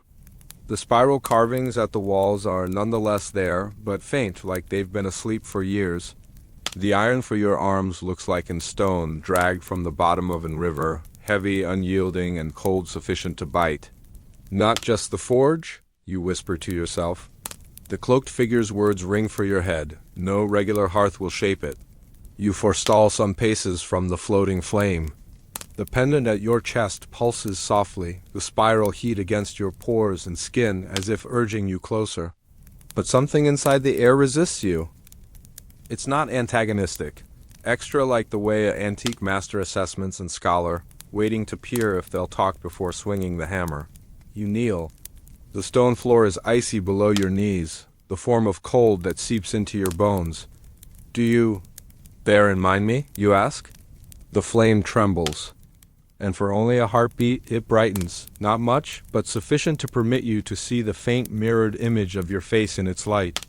You think of the closing time you have been right here, the visions it confirmed you, the sensation of being selected, that feel of belonging to something a long way older than your own life. But this time the chamber feels guarded, as even though the flame isn't certain in case you're nonetheless the equal character it welcomed before. Maybe that is the take a look at. You vicinity the iron lightly at the obsidian anvil at the chamber center. The sound it makes is low and very last, like the first toll of an bell. The flame wavers above it but doesn't contact. I can't do this without you, you say quietly. And for the first time, you suggest each phrase. You close your eyes and permit the forge employee's recollections rise, the rhythm of hammering with Rowan, the smell of burning coal, the pride of shaping something from nothing. However, you pass deeper nonetheless, past the forge, past the paintings, to the moments you've guarded near, the first time Rowan called you apprentice. The shy smile from the female who added water to the store remaining spring. The night you made a decision you wanted to be extra than just someone who makes gear, however someone who makes things that remaining. Your chest warms as those emotions acquire, pulsing into the spiral pendant. The flame stirs. It leans towards you presently, faint at first, then surer, like an antique pal stepping forward after too lengthy a side. It touches the iron. The sound is not the hiss of metallic meeting fireplace. It's something deeper, like a notice struck on a string that runs via the entire chamber. The spiral carvings flare with light brighter than you bear in mind, and the iron begins to glow from within. Your breath catches. The flame doesn't just warm the metallic, it's displaying you pieces of it, like shards of its reminiscence. You see battlefields lengthy forgotten, sparks flying from the clash of swords, the quiet rest of years buried below earth. The iron is ancient, older than kingdoms, and now it's for your palms. When you open your eyes, the flame is consistent again, now not faint. The chamber's hum returns, low and regular, as though in approval. You reach for the iron, and it's now not cold. It's heat, not just with warmness, however, with a peculiar living pulse. You don't recognize what the cloaked figure intends for you to make from it. However, you already know this. Something you forge will deliver the flame's reminiscence and meaning. It'll deliver you. The light of the flame spills over the black stone like honey over glass, gradual, thick, and deliberate. It's not the keen welcome from before, it's cautious, testing you. You live kneeling, your fingers resting in your thighs, letting the silence settle. In Forge, silence generally weighs something's incorrect. The fireplace is deaf, the painting's stalled. However, here, silence is alive. You sense it for your ribs, for your heartbeat, within the air that adheres for your pores and skin. The flame isn't just waiting for you to speak, it's listening for the elements of you don't placed into words. I'm not here to take, you eventually say, your voice tender however consistent. I'm here to study. The flame pulses faintly. You're taking the iron in each palms and raise it barely towards the fireplace. That is impossible without you. Nothing. And deep breath. You permit your mind slide past the day's responsibilities, past Rowan's instructions, and into the quieter locations of yourself, the ones you not often go to. You suspect of why you ever wanted to painting's iron, not just for the craft, however for the permanence. Your parents' voices, lengthy gone, are nonetheless for your thoughts because someone, someplace, formed the gear that constructed their home. You need to be that for someone else and mark that lasts. Your chest tightens with that concept, and the pendant grows warm and gradual, building warm temperature that makes you attract breath via your tooth. The flame brightens, its hesitation melting. It leans forward, not a rush, however in gradual, deliberate bow, till its light licks throughout the iron's floor. The sound is deep, not in hiss, however, and low, resonant hum that vibrates via the solace of your boots. And then the visions come, not flashes, not brief cuts, however living scenes. You see the ore being dug from the earth by way of callous palms centuries in the past. You see it carried via mountain passes on the backs of animals. You see it formed right into a blade that after rested within the palms of a king, and then dropped into the mud after the king fell. You see time bury it. You see nothing, however, dark and wait for hundreds of years, and then you. The hum fades, the snapshots dissolve, and also you're left maintaining the iron that now glows with a deep internal pink. Not the bright, frantic warmness of a blacksmith's fireplace, however in gradual heartbeat warm temperature. The flame lifts back to its unique peak, brighter now, consistent, almost proud. You realize then it wasn't just testing you. It was finding out whether you have been worthy to hold its reminiscence forward. You bow your head barely and thank you. I'll make something really worth the fireplace. For a moment, you suspect you pay attention and voice within the hum, not words precisely, but the feeling of then we recognize each other. While you turn towards the entrance, the mist is already there, curling gently within the air. You step into it with the iron in hand and the warm temperature of the flame for your chest. This isn't only an assignment anymore, it's a promise. The hammer falls, the forge is dark while you return. The fireplace's glow is faint, barely licking the rims of the coals. Master Rowan isn't again yet. It's simply you, the anvil, and the iron to your arms. Besides now, it doesn't feel like iron anymore. It feels find it irresistible breathing with you, slow, deep, steady. You place it down at the workbench. The pendant at your chest is still warm, its slow pulse similar the quiet warmth to your palms. You know, you may simply toss it into the forge like any other scrap. This isn't work for ordinary. This is work for ritual. You strip off your coat, rolling your sleeves above your elbows, and tie Rowan's leather-based apron tight towards your chest. The straps are cracked, worn, they've visible years of hammer blows, sweat, and errors. This night, they'll see something new. The bellows groan as you push them, every pull flooding the coals with air. The fireplace wakes reluctantly at first, small orange tongues licking upward, and then, with a few greater pumps, it exhales in a rush, bathing your face in warmth. You slide the iron into the heart of the flame. The sound is ordinary, not the pointy hiss you know so nulliously, but that low, resonant hum from the chamber. The fireplace appears to alternate shade around it, deeper, richer, nearly molten gold in preference to yellow-orange. Your fingers tighten around the hammer. You've held this hammer 100 times, but this night it feels heavier, greater, conscious. It's as if it knows what you're approximately to strive. The iron glows, deep pink shifting to brilliant orange. The warmth ripples the air, painting the workshop partitions in trembling mild. You carry it from the fireplace and set it at the anvil. The load sends in solid vibration via the metallic slab into your bones. The first strike falls, clang, the sound is fuller than every day, not simply ringing to your ears but to your chest. Clang. You feel something bypass from you into the iron with every blow, recognition, memory. The warm temperature from the flame nevertheless lingering to your blood. Clang. It's not tiring, it's releasing, and then something ordinary takes place.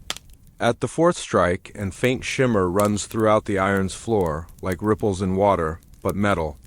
The hum from the chamber is again, weaving via the ringing of every blow. You understand you're not on my own in the shaping. The flame is still with you. You work slowly, deliberately. Shaping isn't pretty much pressure, it's approximately listening. Letting the metallic tell you wherein it wants to bend, wherein it wants to stretch. The form starts to emerge, but you're not entirely positive what it's for yet. It's as even though the iron is revealing itself piece through piece, ready in an effort to catch up. The warmth soaks into your pores and skin, sweat running down your neck, but you don't prevent. The workshop smells of coal, hot steel, and something new, nearly like rain on stone. By the point you pull the iron from the fireplace for the ultimate time, it's not only a lump of metallic. It's alive. The edges are easy, however sturdy, the strains flowing like something grown in preference to made. You run your arms alongside the cooling floor and swear you sense a faint heartbeat. The door creaks, Rowan steps internal. His eyes visit the piece on your palms. For the first time since you've regarded him, he doesn't communicate proper away. He walks over slowly, his gaze by no means leaving the iron, while he in the end looks up at you. There's something in his expression you've by no means visible earlier than, now not pleasure, now not suspicion. However, reputation. This isn't simply yours, he says quietly. This is meant. You don't answer. You may. The hum on your chest is simply too sturdy, and you realize the paintings isn't completed, but the shape reveals itself. The forge has quieted, however the hum hasn't left. It's softer now, much less like in command and more like in lullaby, curling gently in the edges of your hearing. You area the piece lower back on the bench, your palms lingering on it as even though afraid to let go. The glow is fading, however the strains are clear now, stylish curves meeting sharp precision. Adore it was born from each patience and hearth. It isn't in sword, it isn't in device. It's something else. Rohan circles the bench, his eyes scanning the metallic like he's analyzing an old, half-forgotten script. You visible this earlier then, you say quietly. He doesn't deny it. Rather, he rests his palm on the piece, remaining his eyes. The manner he stands, nonetheless centered, reverent, makes the hairs on your hands rise.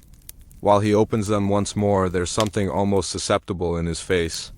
This shape, he says, was in my master's forge. However, it was by no means completed, and earlier than him in his master's forge. Unfinished once more, always tried, by no means finished. You blink. Why now not? Due to the fact, Rowan says, it demands more than in Smith's ability.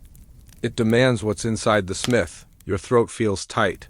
The pendant at your chest is heat once more, as if agreeing with him. You elevate the piece gently. Its weight is balanced, almost ideal on your grip. Adore it was made to be there. It's long, however, now not heavy, and length that would fit in workforce or in haft, however the layout isn't meant for wood. The edges taper into flowing spirals, echoing the very mark on your pendant. Is it a part of an weapon? You ask. Rowan research you, then the piece. No, now not just a weapon. This chooses whether or not it is going to be. The hum deepens for a moment, resonating together with your heartbeat. And then you see it. Now, not together with your eyes, however, on your thoughts, an imaginative impression of the completed item, sparkling faintly, carried through palms you don't recognize across mountains and rivers. You see it placed on an altar in town that now not exists, guarded through people whose faces are heat with cause. It isn't for struggle, it isn't for peace, it's for remembrance. You stagger slightly, the imaginative impression fading. When you observe Rowan, you realize he is aware you visible something. This piece is meant to outlive us, he says softly. And if you end it, you may now not be the equal. The burden of his phrases hangs in the heat air. You sense the truth of it on your bones. This is larger than your apprenticeship, larger than the forge, larger than Rowan himself. Your arms curl around the cooling metallic. It doesn't sense such as you're keeping it anymore. It feels a door it's keeping you. Someplace deep in the iron, the hum remains there, and reminder that the hearth you saw in that hidden chamber isn't long gone. It's simply waiting so as to strike once more. The night is long, however you don't sleep. Even when you attempt, every time you close up your eyes, you see the piece, mendacity on the bench, humming softly, almost adore its respiration. The forge is silent now, handest the faint settling of cooling metallic breaking the stillness. Rohan has long gone upstairs to his room, his steps heavy with thoughts he didn't communicate aloud. You live downstairs, due to the fact you mayn't leave it. Your arms hint the spirals time and again, the manner they seize the faintest light from the embers. You can swear the curves shift slightly when you look away, as even though the shape isn't constant, however waiting. It's now not impatience. It's invitation. Outdoor, the wind moves through the street like in soft caution. The heady scent of coal and iron mixes with something else, faint, however plain, earth, wet stone, and ash. It pulls at you, the equal manner the hum does. You rise slowly, sliding the piece into a fabric wrap. It's now not equipped, but, however some way, you realize maintaining it right here in the forge gained end it. As you open the door, the night air is less warm than you anticipated, and it bites at your cheeks. However, the warm temperature from the piece seeps into your palms, consistent and grounding. The village is quiet, some lanterns flicker on porches, their glass panes smudged with soot also. The cobblestone avenue glistens faintly from the evening's rain, and you've walked those roads earlier than, however, tonight every step feels guided. At a long way edge of the village, where the homes develop sparse and the timber lean close, there's an old path you've by no means taken. The air there is heavier, now not dangerous, simply watchful. You don't recognize how you realize, however, your feet are positive. This is the manner. Midway down the path, you pay attention something faint before everything, then clearer. Now not footsteps, now not wind. And consistent, gradual hanging like hammer on stone.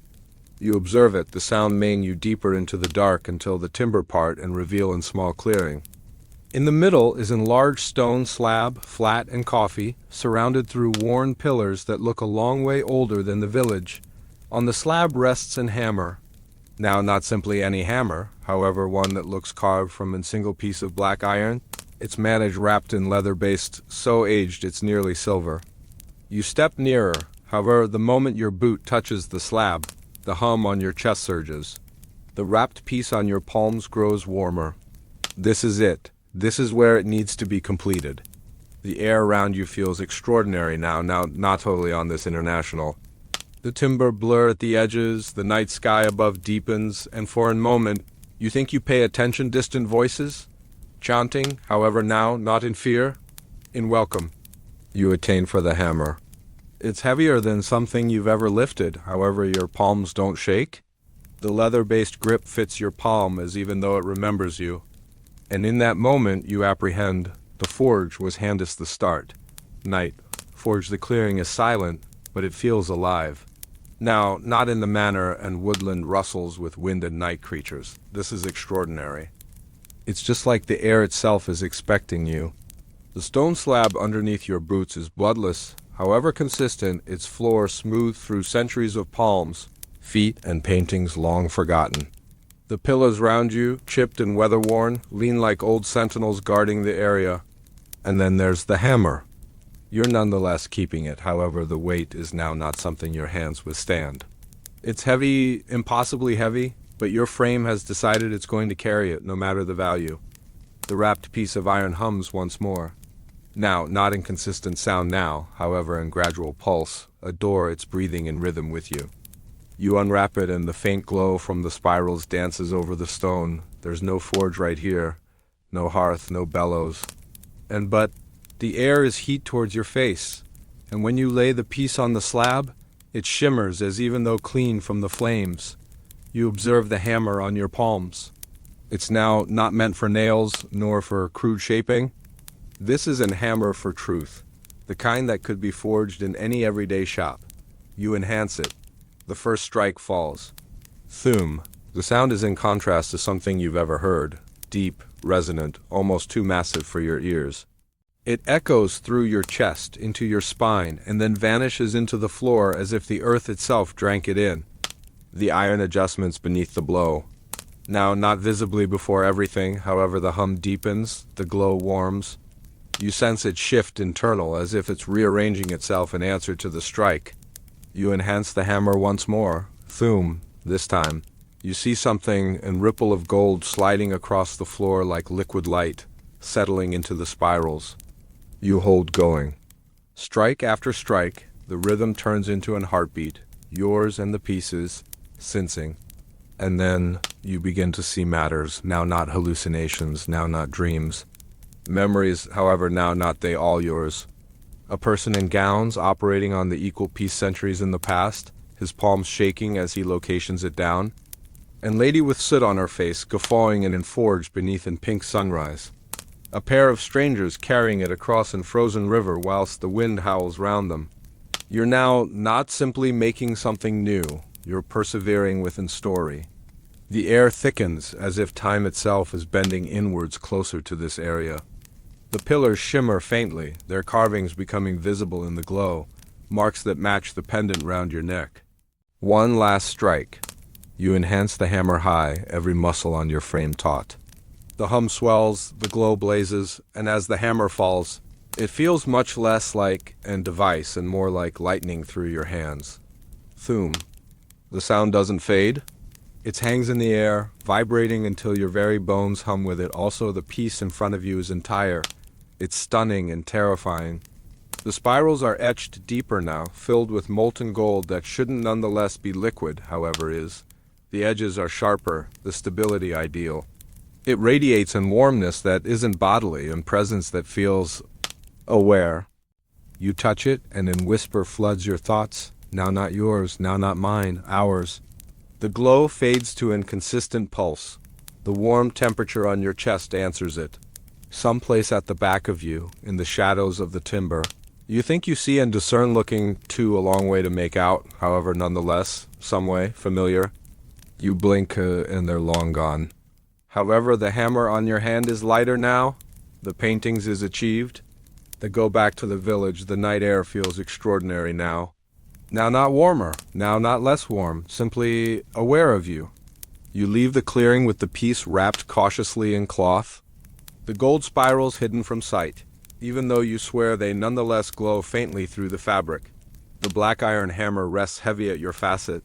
You hadn't even concept about taking it, however, as you left the slab. You knew it belonged with you now. The path lower back to the village appears shorter than earlier then. The wind remains shifting through the timber, however it's gentler now. A door it's guiding you in preference to checking out you. Every step includes an echo, the reminiscence of the hammer hanging, the deep vibration nonetheless living on your bones. It's almost comforting. When the first lantern mild of the village comes into view, an extraordinary wave of emotion hits you. You recognize you've crossed some invisible border, the road between who you had been and who you're now. You commence this present day as a boy getting to know to keep the tongs well. Now your fingers convey something cast from centuries of unfinished work. The forge looms ahead, its chimney still faintly heat from the night's fire. The door creaks as you push it open, the scent of ash and coal wrapping round you want an acquainted blanket. Rowan is there. He's sitting on the bench, head lowered, and single candle burning beside him. His eyes lift as you step inside. He doesn't communicate. His gaze drops to the package to your palms, then to the hammer at your facet. You unwrap the piece slowly, putting it on the bench. For a moment, the candlelight catches the spirals, and Rowan's eyes widen, no longer in shock. However, in something a long way rarer, recognition, he stands on foot across the bench. His arms hover over the piece, nearly afraid to touch it. You finished it, he says quietly. It's no longer in query. You nod. It wasn't right here. It changed into out there, ready? Rowan sooner or later rests his hand on the metallic. The moment his skin meets it, the hum deepens, no longer just within the piece, however within the room itself. The partitions, the floor, even the tools appear to keep their breath. He appears at you, his expression unreadable. There are matters I may want to tell you now, he says slowly. About why this changed into left unfinished for so long. About who tried before you. About what comes subsequent. He pauses. However, you need to rest first. The work isn't over. This, he nods on the piece, will draw eyes. And no longer they all will want you well. You wrap the piece again, however, no longer before one ultimate appearance. The gold spirals appear to shift slightly, like they understand they've discovered their region, for now. Rowan blows out the candle, plunging the forge into gentle darkness. The embers from the sooner fire supply in faint glow, barely enough to see by using. And in that dim mild, you sense it, the journey hasn't ended. It's just stepped into its subsequent shape. Whispers within the night, the forge is quiet now. Rowan's footsteps have long dwindled into the creak of the loft above, and the ultimate ember within the fire sighs into darkness. You lie on the small cot within the apprentice's nook, the difficult wool blanket pulled up on your chin. It need to be heat. Safe, acquainted. But the moment you close up your eyes, the hum returns, faint at first. Just like the memory of a valid in preference to the sound itself. It's coming from the wrapped piece. Even now, hidden away in Rowan's locked chest, it's still respiratory. You turn in your facet, seeking to permit the day's exhaustion convey you away, however sleep doesn't arrive. As a substitute, something else does, and voice, gentle, antique, cracked at the rims like an well-used hammer. No longer the first, no longer the ultimate. You open your eyes, the forge is still there. The shadows haven't moved, however the voice wasn't imagined. Then any other joins it. This one younger, rougher, however, with the same forge-born weight. Strike proper, boy. They'll come for it. They continually do. You sit up now, coronary heart beating a little faster. The air feels thicker, heavier, as though the partitions themselves have leaned in to concentrate. From the nook of the room, a faint glimmer catches your eye, no longer from the candle, no longer from the fire. However, from the cracks between the floorboards in which the chest rests. You swing your legs to the ground, the bloodless biting at your naked feet. As you step closer, the glimmer sharpens, like molten gold seeping through timber. You kneel, urgent your palm against the forums. A third voice whispers. This one isn't like the others. It's neither warning nor command. It's longing and what we could not. The words echo in your head, pulling at something deep inner. For a moment, the room round you fades. The walls dissolve into smoke, and the ground below your knees turns bloodless and tough. You're not in the forge anymore. You stand in an endless hall of black stone. Hammers grasp in the air like stars, everyone turning slowly, their metal faces glinting with a mild that doesn't seem to come from anywhere. And on the far end of the hall, figures. Dozens of them. Some broad-shouldered, their hands scarred and burned. Some thin and wiry, with eyes sharp as chisels. They all wearing the marks of smiths, aprons, gloves, soot-streaked faces. They're looking you, one steps ahead. His beard is braided, his eyes the color of cooled steel. He factors to your arms, you look down. The piece is there, sparkling, alive, its spirals transferring like slow rivers. You are its keeper now, he says. Preserve it too lengthy, and it's going to take from you. Deliver it too quickly, and it will be lost once more. Before you can communicate, the hall collapses into darkness. You gasp, eyes flying open. You're back in the forge, kneeling on the wooden ground. The glimmer from the chest is long past. The air is still, but your arms, they're heat. As in case you've been retaining something that isn't there. From above, Rowan shifts in his bed. You pay attention to him murmur something in his sleep, too smooth to capture, but the tone is heavy. You lie back off, but this time you don't expect rest. You understand now, the piece isn't just metal, it's history. And history is in no way quiet for lengthy.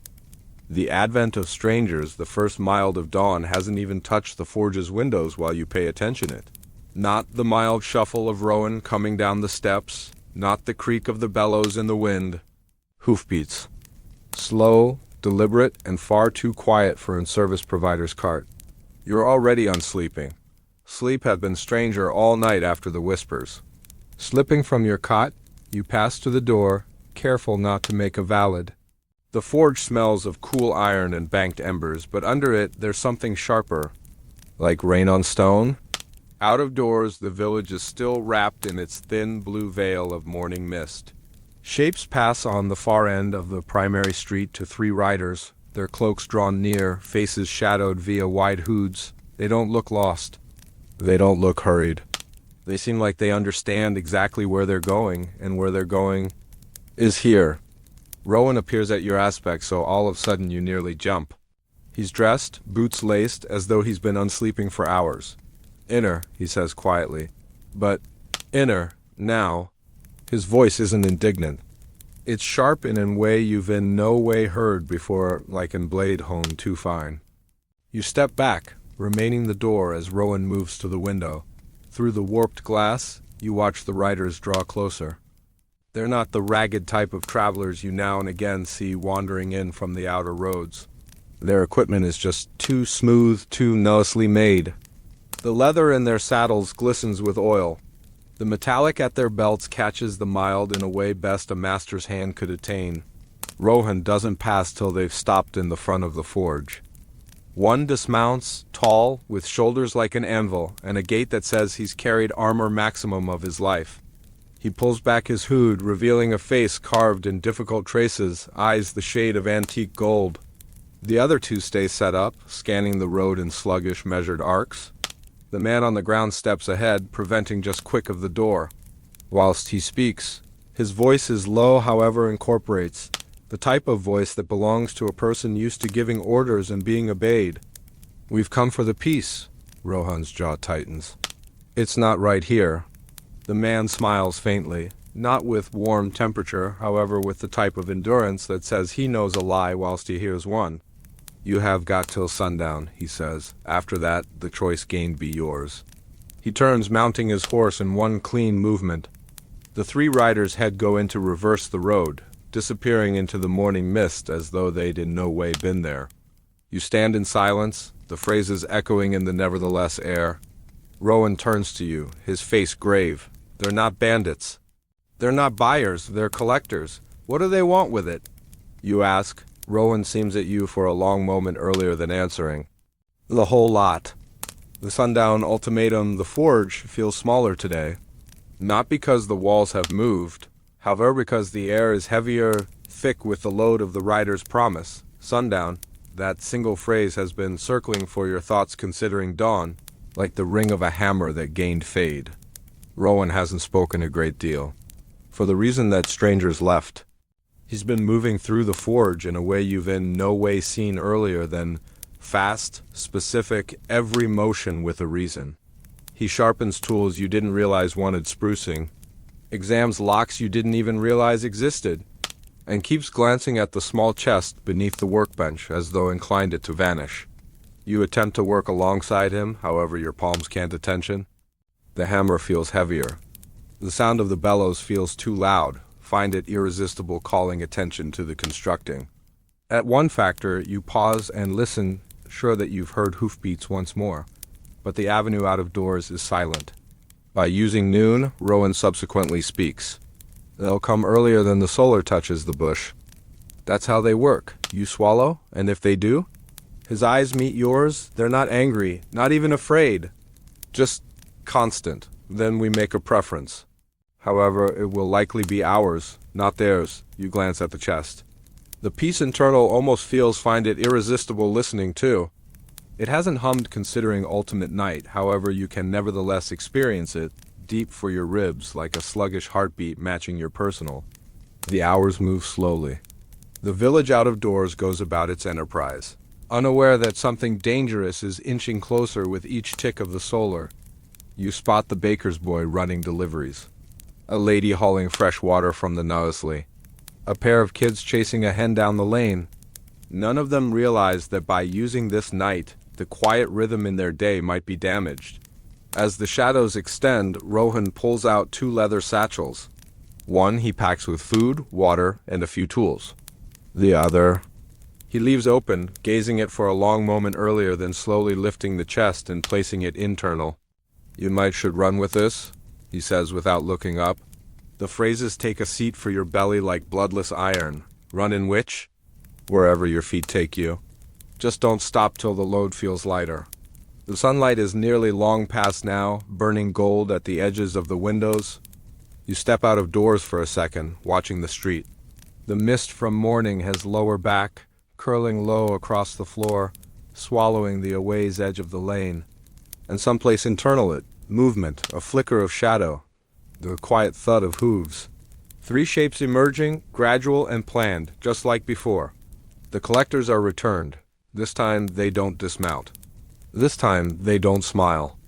The leader leans ahead in his saddle, his voice carrying within the heavy nightfall air. It's sunset.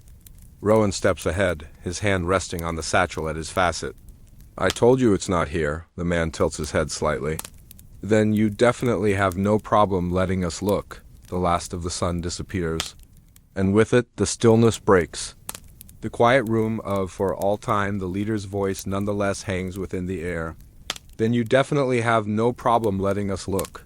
For a heartbeat, nobody moves. The simplest sound is the quiet stamp of a horse's hoof towards the packed earth. Then Rowan speaks, his voice calm, however, carrying some things sharp under it. "This forge isn't open to thieves." The word lands heavy. One of the hooked-up guys shifts in his saddle, his hand brushing the hilt of his sword. Your pulse quickens. You've in no way visible Rowan like this, regular as stone, however geared up to break if pressed. The leader's gaze slides to you, and in that second it seems like he's not looking at you, however through you. To the satchel at your facet. "Take it," Rowan says abruptly. His voice is low, supposed simplest for you. Now, you don't argue. Your arms near across the strap, the weight of the chest internal pulling at your shoulder. You step returned, then turn and slip through the facet door into the alley, your boots hitting the dust with a muffled thud. The forge fades at the back of you as you run. Your breath comes fast, not from the attempt, however from the attention that you're being hunted. Someplace at the back of you, voices upward push 2 ways to make out phrases, however near sufficient to push your legs faster. The village blurs beyond, the baker's save, the well. The marketplace stalls now empty within the blue 1/2 light. You don't recognize where you're going.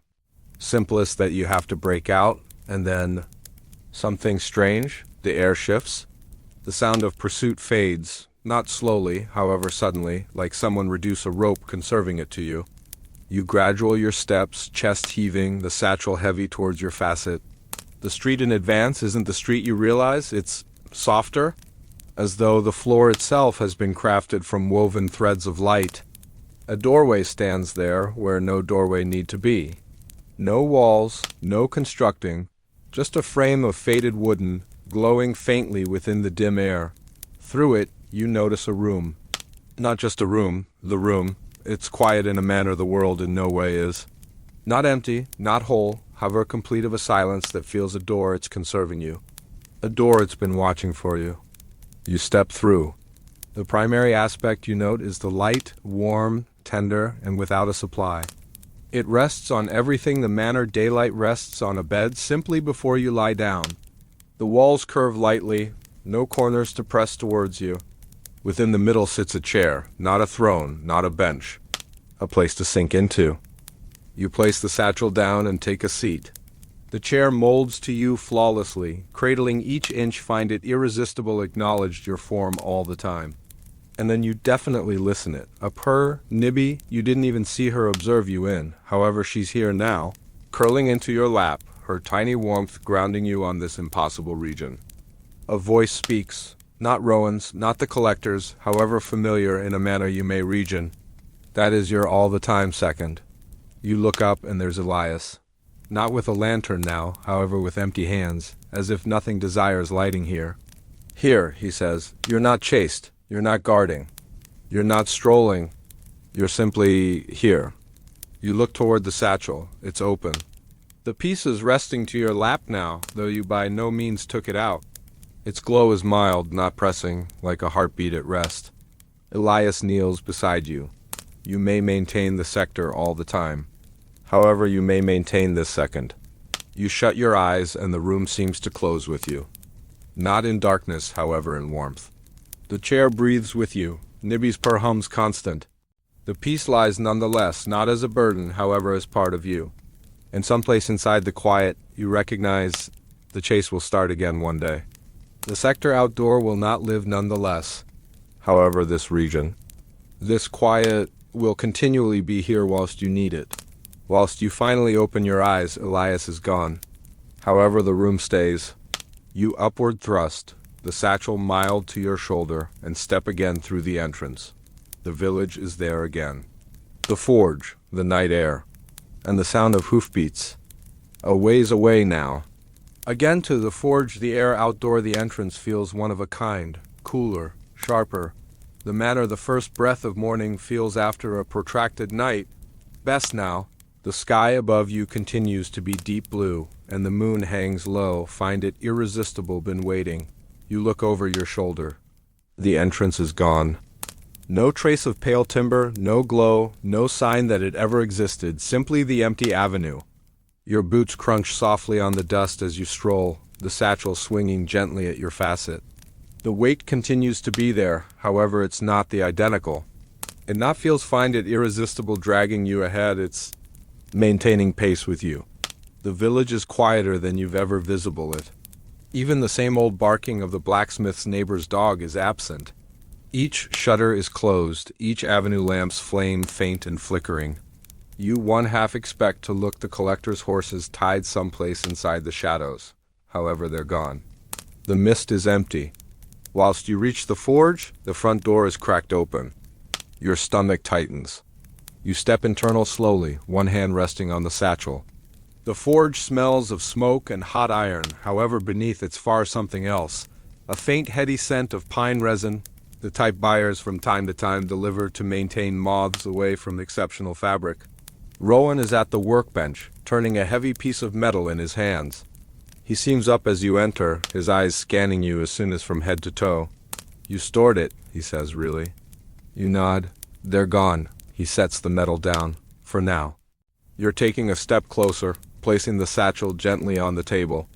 Rowan rests his hand on it, however doesn't open it. Instead, he researches your face for a protracted second. You've visible it, haven't you? You don't ask what he manner. There's best one it, yes. Something unreadable passes over his functions, not fear, not comfort, something in among. Then you definitely recognize, he says quietly, why they'll by no means prevent, you suspect of the quiet room. Of ways the partitions had no corners, how time had no form. Of ways secure it felt. And also you realize, he's right. The forge crackles softly inside the background, the sound nearly comforting again. Rowan pulls a stool over and sits. They'll come again. However now, you gain simply be strolling. You'll understand wherein to move while the weight turns into an excessive amount of. You sense the hum of the piece again, faint however constant. Like a reminder that your adventure isn't over, it's best paused. Outdoor, a wind rises, damn the shutters. Someplace a ways down the street, the faint echo of hoofbeats drifts and fades into the night. Rowan meets your eyes. Rest while you may. Day after today we begin preparing. You nod, the quiet room's warmth nonetheless tucked someplace deep internal you. And for the first time since the riders got here, you accept as true with you might be ready. The night before the hurricane, the forge is quiet now, too quiet. Even the fire seems to sense the stillness, burning low and constant instead of snapping and hissing. The best motion is the slow, lazy go with the flow of embers, curling up into the darkish beams of the ceiling before fading into black. Rowan doesn't tell you to go to bed, he doesn't tell you to eat. He simply works, slow, deliberate, his hands turning a one-half completed blade over the anvil. Not to finish it, simply to maintain it. You watch from the corner, the satchel by no means leaving your facet. Every time his hammer touches metal, the sound echoes to your chest, and you may help however marvel. Is it the metal ringing, or the peace within the bag? Outdoor, the wind has picked up. It pushes against the shutters, making them groan softly like tired antique men. Someplace inside the night, a sign creaks on its chain. You sense it, that heavy sense that the air is wearing something toward you. Finally, Rohan sets the blade down. He wipes his hands on a rag, then walks over and sits throughout from you at the small wood table. His face is lit best by using the glow of the forge minus one-half in shadow, one-half in firelight. You suspect you discovered that element inside the forge, he says quietly. However, you didn't. You blink. What do you imply? He leans again, folding his palms. I delivered it here the night before you arrived. It changed into already humming then. I thought I should conceal it. I thought, perhaps if it changed into buried beneath sufficient paintings, it would forget about what it changed into. The weight of his phrases settles heavy among you. You look at the satchel. The hum is stronger now. Find it irresistible listening. Rohan's voice lowers even more, as if speaking too loudly would possibly wake something. It doesn't belong to them. It doesn't belong to us. It chooses, and if it selected you, he doesn't finish the text. You swallow. Is that why they're after it? Rowan seems toward the shuttered window, his jaw tight. That's one purpose. The other. Is they visible what takes place to those it favors? A tender, unexpected tap breaks the instant. Each of you freeze. It comes again, a slow, deliberate knock at the door. Not the pressing pounding of a threat. However, the cautious, effective person sound of a person who knows you're internal and knows you must answer finally. Rowan stands, shifting towards the door without a legitimate. He stops simply short of touching the latch, glancing back at you. Whatever occurs, he says, don't let cross of that satchel. The knock comes once more, 3 instances. And then silence. Rowan slowly opens the door. The wind rushes in, cold and sharp. And status there within the moonlight is a discern you've never seen earlier than cloaked in deep green. Their face shadowed. But once they communicate, it's not a stranger's voice, it's Elias. Time's up, he says. You each need to include me. The night road's Elias doesn't anticipate you to talk. He simply turns, cloak sweeping behind him, and steps out into the wind. Rowan follows without hesitation. You hesitate only for a heartbeat, earlier than slinging the satchel over your shoulder and getting into the night. The door to the forge swings close behind you with a smooth, very last click. It feels much less like leaving a building, and extra like crossing a line. The village is silent. Not the ordinary sort of quiet, but the kind wherein every sound seems absent in place of hushed. No dogs bark, no shutters creak. Even the forge's chimney continues to be, as though the fire inner has frozen in area. Elias movements quickly, but without hurry. His boots discover the road as even though they've walked it 1,000 instances. You glance round, pressured, you've walked those streets infinite instances in daylight. But this isn't the equal village. The houses look stretched one way or the other. The cobblestones are damp with a faint silver sheen, as though moonlight itself has soaked into them. As stay close, Elias says without looking back. The night roads aren't forgiving to wanderers. You reapproximately to ask what that means when you be aware something not possible, the road in advance curves. But behind you the forge is long gone, not hidden, not distant, simply long gone. The air feels thicker right here. Each breath has weight, sporting the faint, heady scent of moist leaves and cold stone. Your footsteps make nearly no sound, best the occasional smooth splash when you step into a shallow, dark puddle. Rowan maintains his eyes ahead. You wonder if he's been right here earlier then, if this is why he knew what the satchel could draw. Wherein does this cross? You whisper. Lilius's answer is straightforward. wherein it desires to. The road narrows, tall hedgerows upward thrust on either side, but they don't appear to be fabricated from leaves. Instead, they ripple, like black silk curtains stirred by means of a few unseen wind. On occasion, you seize glimpses via them, a flash of an antique stone bridge lit by means of torches, a marketplace with stalls draped in red velvet, an empty cathedral wherein candles burn in ideal stillness. None of these places are right here. They're someplace else. But you're passing them. At a bend in the road, Elias stops. His eyes seek the dark in advance, then flip to you. "They'll understand you've crossed," he says.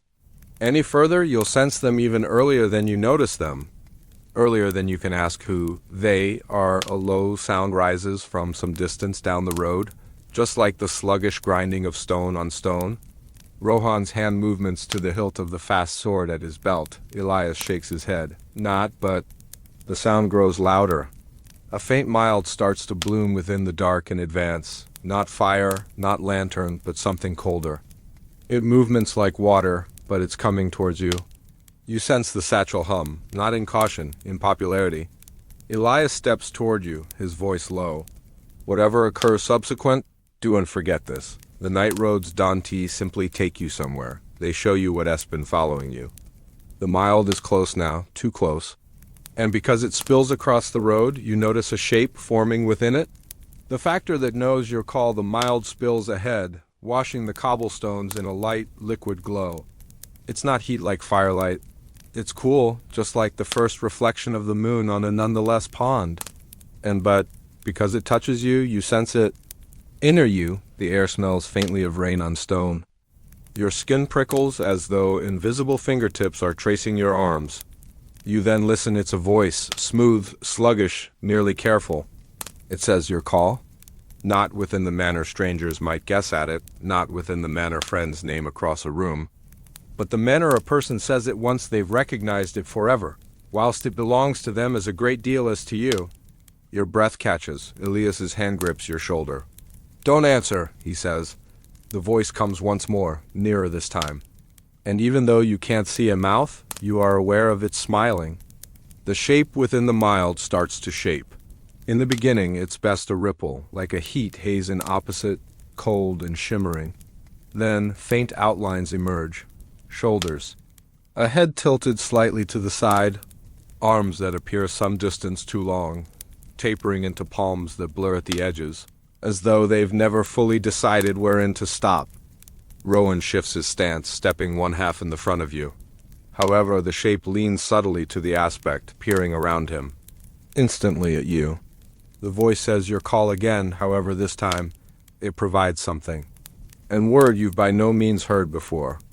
And word that feels find it irresistible need to suggest something essential, heavy, however slips from your memory the moment it's long past. You stagger barely. The satchel hums more difficult now, like an heartbeat that's now not your personal. Elias speaks low and rapid. It's now not calling to you. It's calling you back. The parent takes a step forward, and the sector reacts. The hedgerows on both aspects of the road shiver violently, the silk-like leaves snapping and curling as though in a sudden wind. However, there may be no wind. You experience your FTI want to move. Now, not due to the fact you're willing them to, however due to the fact the sound of your call is tugging at your bones, drawing you forward. Rowan grabs your arm tough. Elias steps in the front of you, raising a hand in the direction of the factor. "Now, not yet," Elias says, his voice constant. "She's now not ready." The parent tilts its head in what might be interest or unhappiness. The light around it dims barely, after which, without some other word, it turns. It walks away, however now not down the road. It absolutely fades, as though the nighttime itself is swallowing it whole. The hum within the satchel slows. Your heartbeat follows, you swallow tough, your voice shaky. What changed into that? Elias looks at you for a long moment before answering. Something so that it will come again? He turns, starting down the nighttime avenue all over again. Subsequent time, he says, you'll have to answer. The road that recollects the nighttime avenue feels distinct now, as though the factor that spoke your call left an hint at the back of something you may still experience beneath your skin. Every step feels heavier, now not from exhaustion, however from attention. The air is warmer here, touched with the faint, heady scent of wood smoke and something sweeter, apple pie. It's so out of region you almost giggle, till you understand exactly in which. You've smelled it before? Domestic? Now not the forge? Now not Rowan's workshop, your own home. You sluggish your tempo without that means to, and that's when you know the hedgerows are long past. On both aspects of the road now stand wood fences, leaning barely within the manor vintage, familiar matters do. Beyond them, fields you know by way of coronary heart. The stone well you passed each morning. The crooked oak tree you once attempted to climb and fell from, scraping your knees. You blink. The moonlight has modified too, softer, more golden, almost like past dew afternoon. Elias glances at you, however, doesn't say whatever. Rohan continues strolling, even though you note his hand hasn't left the hilt of his sword. Then you definitely pay attention it. Now not your call this time, your voice, its laughter. Clear, excessive, and unmistakably yours, most effective. Smaller, you switch in the direction of the sound, and there, just beyond the fence, is Imperant jogging down in dust course. It's you.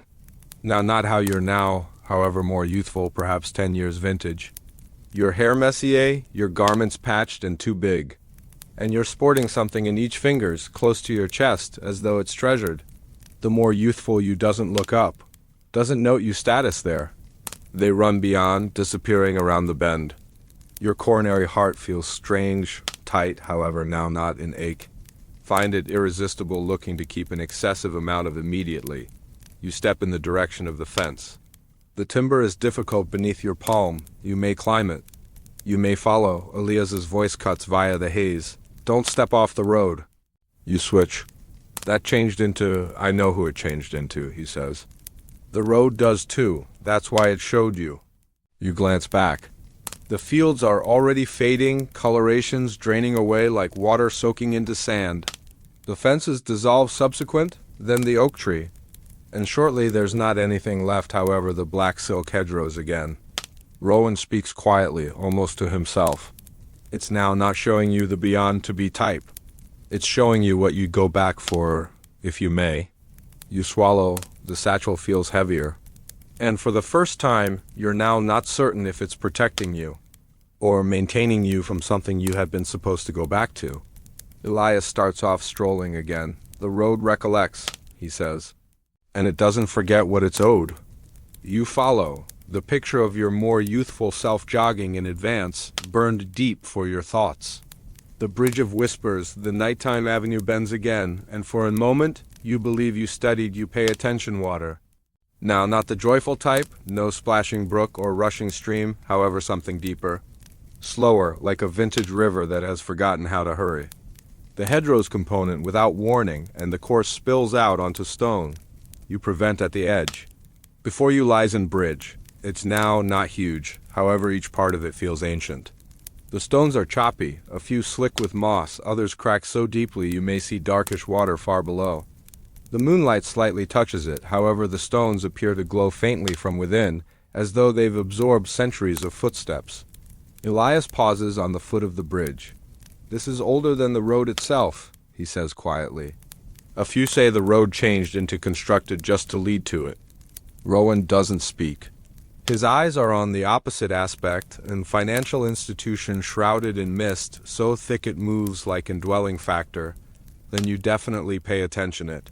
And voices. They're faint at the start, like wind slipping via reeds. However, as you step forward, they grow clearer. They're whispering. You may make out the phrases at the start. It's in murmur, overlapping, layered with limitless tones, male, girl, younger, vintage. A few sound like they're proper beside your ear, others like they're calling from far away. After which one among them says, "Your call?" You freeze. The whisper is gentle, almost tender, the manner someone may call you to in safe region. Your coronary heart twists. Elias notices the manner you're leaning forward. "Preserve strolling," he says firmly. "Don't pay attention too tough. However, how are you going to now not?" The next whisper is distinct, amusing, it's warm, familiar. You may almost picture the face that belongs to it. Rowan steps up beside you. They'll sound like people you like, he murmurs. That's how they pull you off the bridge. You glance down on the water. It's black, however, now not empty. There are shapes transferring beneath the floor, pale, sluggish, just out of sight. The whispers come quicker now, your call again, and phrase from your formative years, and promise someone once made to you and by no means stored. Your foot hesitates on the slick stone. Elias turns sharply, his lantern light flaring, eyes in advance. The voices grow angry for a moment, sharper, overlapping, almost urgent. However, as you and your partners preserve transferring, they begin to fade. When you sooner or later step onto the opposite aspect, the mist swallows the bridge at the back of you. It's long past before you may turn for an 2D look. Elias exhales, each crossing fees something, he says. However, now not crossing fees more. Rowan offers you a glance that says don't ask. So you don't, however lengthy after the voices have long passed silent, one among them lingers for your thoughts, the one that laughed, the one that felt like domestic. The city that isn't there, the mist from the bridge clings to you longer than it need to. It wraps around your shoulders like a humid shawl, trailing after you as Elias leads the manor. Rowan doesn't speak, and you found out that's now not an awesome signal. Then shapes begin to shape within the distance. At the start you believe you studied it's some other bend in the road, however, no, it's rooftops. Sloping, thatched roofs leaning beneath their personal age. Timber-framed houses pressed near together, their windows sparkling softly with lamplight. And city, the road curves lightly right into a cobblestone road. The sound adjustments right away, footsteps, the clink of mugs, the creak of cartwheels over choppy stones. And cat darts across the alley in advance, pausing just lengthy enough to look at you before vanishing into shadow. People are here. Guys in difficult wool tunics sporting baskets of apples. Ladies in lengthy skirts sweeping the front steps. Kids chasing every different around and well. A man in a leather-based apron haggles with a service provider over the price of a silver belt buckle. However, something's wrong. None of them look at you, now not once. You try and move towards one of the stalls drawn by way of the heady scent of warm bread and rosemary, however the baker brushes proper beyond you, her basket cutting via the air in which your arm need to be. She doesn't even recoil. It's now not that they're ignoring you, it's that they are able to see you. You glance at Elias, his expression is unreadable. They're now not here, he says sooner or later. Or perhaps you're now not. You walk similarly in, and the noise of the city grows louder, yet unusually muffled, find it irresistible gambling from at the back of a thick wall. Each sound feels one layer removed from reality.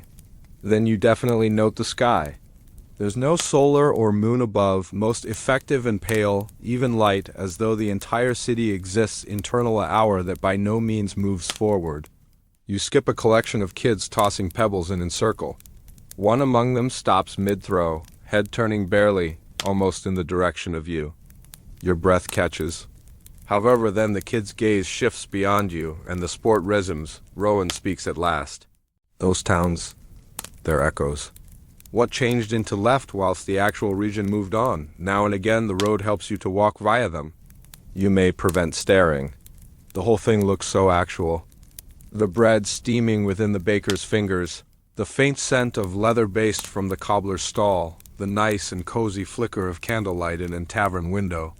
You want to step internal. You want to taste the bread, experience the warmth of the hearth, perhaps pay attention and voice answer when you speak. Your foot shifts in the direction of the tavern door. Elias's hand catches your sleeve. They're now not for you, he says quietly. If you step off the road here, you may by no means locate it again. The phrases sting, however you let him pull you forward. The road narrows, the houses press nearer, and the faint scent of smoke fades into the sharper, heady scent of cold nighttime air. When you glance back, the city is long past, now not fading, now not vanishing, just long past. You're returned at the night road, the best sound the crunch of your own footsteps. However, you may nevertheless experience the warmth of that tavern hearth to your pores and skin. The house that waits for you, the night road twists all over again, and this time it provides you into silence. No longer the quiet of an empty road, however the deep, padded stillness of someplace. Watching for you. Ahead, at the left facet of the direction, stands an house. It's no longer large, however it has the burden of vintage stone, walls mottled with lichen, roof heavy with moss, chimney leaning ever so barely, and low gate swings open with a tender creak, although no hand touches it. You hesitate, glancing toward Elias. He doesn't flow, however his voice is calm. It's for you. Rowan doesn't speak in any respect. Just stands there, palms folded, looking you with an expression that announces, if you're stepping into, be quick. Approximately it. You step through the gate. The grass is tender underneath your boots, damp with the scent of rain even though the sky has been clean for hours. The front door is already ajar, no longer extensive, just sufficient to experience like an invitation. Internal, it's warm. Warmer than it should be for an house abandoned at the night road. An hearth burns low inside the fireplace, its mild casting and sluggish dance throughout the wooden beams overhead. On a desk close to the window sits a mug of something steaming, and a second mug beside it, empty, waiting. The chair on the desk is pulled out just sufficient on the way to take a seat. Each element feels not possible. The thick wool blanket draped over the arm of a chair, the precise shade your grandmother once knitted for you. The faint scent of cinnamon and baked apples, and scent from a kitchen you haven't seen in years. At the mantel and small carved parent. You step nearer and understand it's the same little wooden horse you misplaced whilst you had been 7.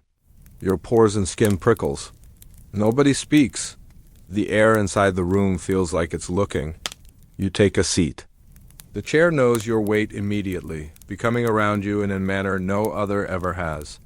You wrap your fingers around the warm mug, the warmth seeps into your palms like a vintage buddy. Elias sings inside the doorway, however he doesn't go the threshold. They give you comfort so that you'll need to live, he says quietly. That's the threat. You appearance returned on the hearth. It burns steady, no longer needing tending. You could live here, just for some time. No cold night, no endless road. Best warmth, and the scent of cinnamon, and the firelight dancing throughout the stone. Rowan's voice breaks the spell.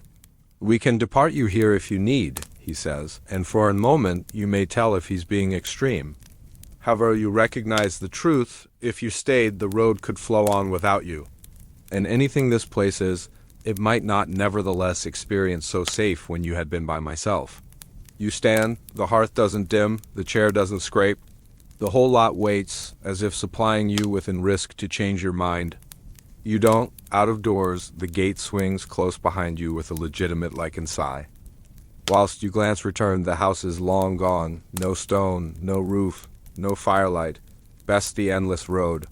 The market that opens at midnight, the night road, darkens till the arena feels hollow, like sound itself has long gone into hiding. Then, from someplace ahead, you pay attention. It no longer footsteps, no longer voices. Bells, tender before everything, like they're being rung from very some distance away, however every chime pulls at you. You comply without asking why. After which, around a sluggish curve in the road, you see them lighting fixtures. Loads of them, swaying gently inside the dark, every one in special coloration. Lanterns strung among tall wooden poles, casting warm halos over stalls that weren't there a moment ago. The nighttime market, you step internal, and the air adjustments. It's thicker here, scented with roasted chestnuts, wood smoke, and something sweeter, like vanilla and rain on vintage paper. The people shifting among stalls aren't quite ordinary. A few put on robes embroidered with stars. Others are wrapped in cloaks so dark you may tell in the event that they have a face underneath the hood. None of them seem amazed to look you. The primary stall stops you cold. Spread out on a velvet material are marbles, your marbles. The same chipped blue one you misplaced down in typhoon drain whilst you had been 8. The cloudy green one your cousin borrowed and in no way back. And register curling script reads, gadgets determined, however in no way claimed. The service provider, a vintage lady with eyes like melted gold, smiles faintly. First visit? She asks. You nod. You then will see best what you've misplaced, she says. come returned again, and you'll see what's yet to be determined. You flow on. And stall packed with mismatched gloves. There's the left-hand one you dropped someplace on a snowy morning years ago. And shelf of books with cracked spines, your handwriting within the covers. And jar of buttons that should have been to your favorite coat. You then discover it. And small, battered pocketbook tied close with fraying cord. You understand it immediately. It's the only you carried for months, scribbling mind, sketches, phrases you had been too shy to say aloud. It vanished in the future and you in no way knew why. The person behind the stall doesn't speak. He just pushes it toward you. You choose it up, the burden of it settling for your fingers like in reminiscence coming home. For a moment your eyes sting. No longer with unhappiness, however with the ordinary comfort of keeping something you'd given up on. Farther down the row, the market adjustments. The stalls develop stranger. You skip a desk blanketed in hourglasses, every with sand frozen mid-fall, and rack of keys without a locks, and pile of cash stamped with years that don't exist yet.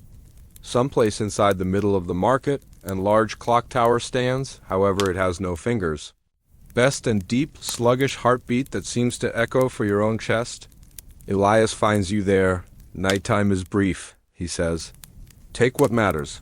Depart the relaxation. You go searching. The market is still complete of your past, your portions. However you recognize you may carry all of them, so that you keep the pocketbook. As you depart, the bells ring again, 12 sluggish deep chimes. With the closing one, the lanterns wink out. The stalls dissolve into shadow, and the night road returns underneath your FT. The pocketbook is still for your fingers. The night road has been quiet for a long whilst. The air feels softer now, less like it's guiding you someplace and extra like it's strolling beside you. Even the moon seems to lean nearer, as although it doesn't need to overlook what comes next. Up ahead, and glow blooms inside the dark. No longer the pointy flicker of torches, nor the drifting magic of lanterns, however the warm, steady mild of a fireplace. It spills out through diamond-paned home windows, casting golden stiles throughout the road. You recognize, without needing to be informed, that this is the motel on the stop of the road. The building itself seems like it's been standing for centuries, heavy beams and extensive stone walls. Also a roof that seems to sag underneath the burden of such a lot of tailies and smoke curls lazily from the chimney carrying the scent of wood and rosemary into the night. The door swings open earlier than you may attain for the deal with internal, and it's warm in a manner that's extra than just temperature. The air hums softly, just like the gentle murmur of voices you may quite pay attention. A long wooden counter stretches throughout one wall, and behind it, a man with silver hair and kind eyes nods as if he's been watching for you. "No want to register?" he says quietly. "Your room's equipped." Elias steps in behind you but stays near the door. "That is where I depart you," he says, and for the primary time, you notice something like unhappiness in his voice. "You've walked far enough, rest well." Rohan simply gives a small nod, his version of goodbye. A staircase leads you up to a slender hallway coated with doors. Yours is the 1/3 at the left, marked best through a small brass celebrity. When you step inside, the room feels right. The mattress is wide and piled with tender quilts. A low hearth burns in the fireplace, its mild spilling across a table wherein a single candle sparkles beside a steaming cup of tea. At the foot of the mattress, a folded blanket waits, the same color as the only from your adolescence, the only you thought became long past all the time. You set your bag-gown floorboards creak in a way that feels friendly, as though the room is settling in around you. Through the window, you can see the road winding away into the dark, but it no longer feels like it's calling you. You take a sip of tea. The taste is warm honey and something floral you can't quite place. The fireplace pops softly, and the load of the journey starts off evolved to slip out of your shoulders. Someplace downstairs, the innkeeper hums in tune you don't recognize, however come what may recognize the shape of. You lie again, pulling the quilt over you, and the bed holds you want. It's recognized you, your complete existence. The remaining factor you hear is the fireplace's gradual breathing and the remote sound of the door closing underneath. Not an ending, not a farewell, just, "Thank you for walking this road with me tonight." If your heart felt at peace here, share this journey with the one you love most. Maybe they need this quiet too. And if you'd like to wander more dreamily roads, subscribe, Lil Nomad, and let's keep walking together.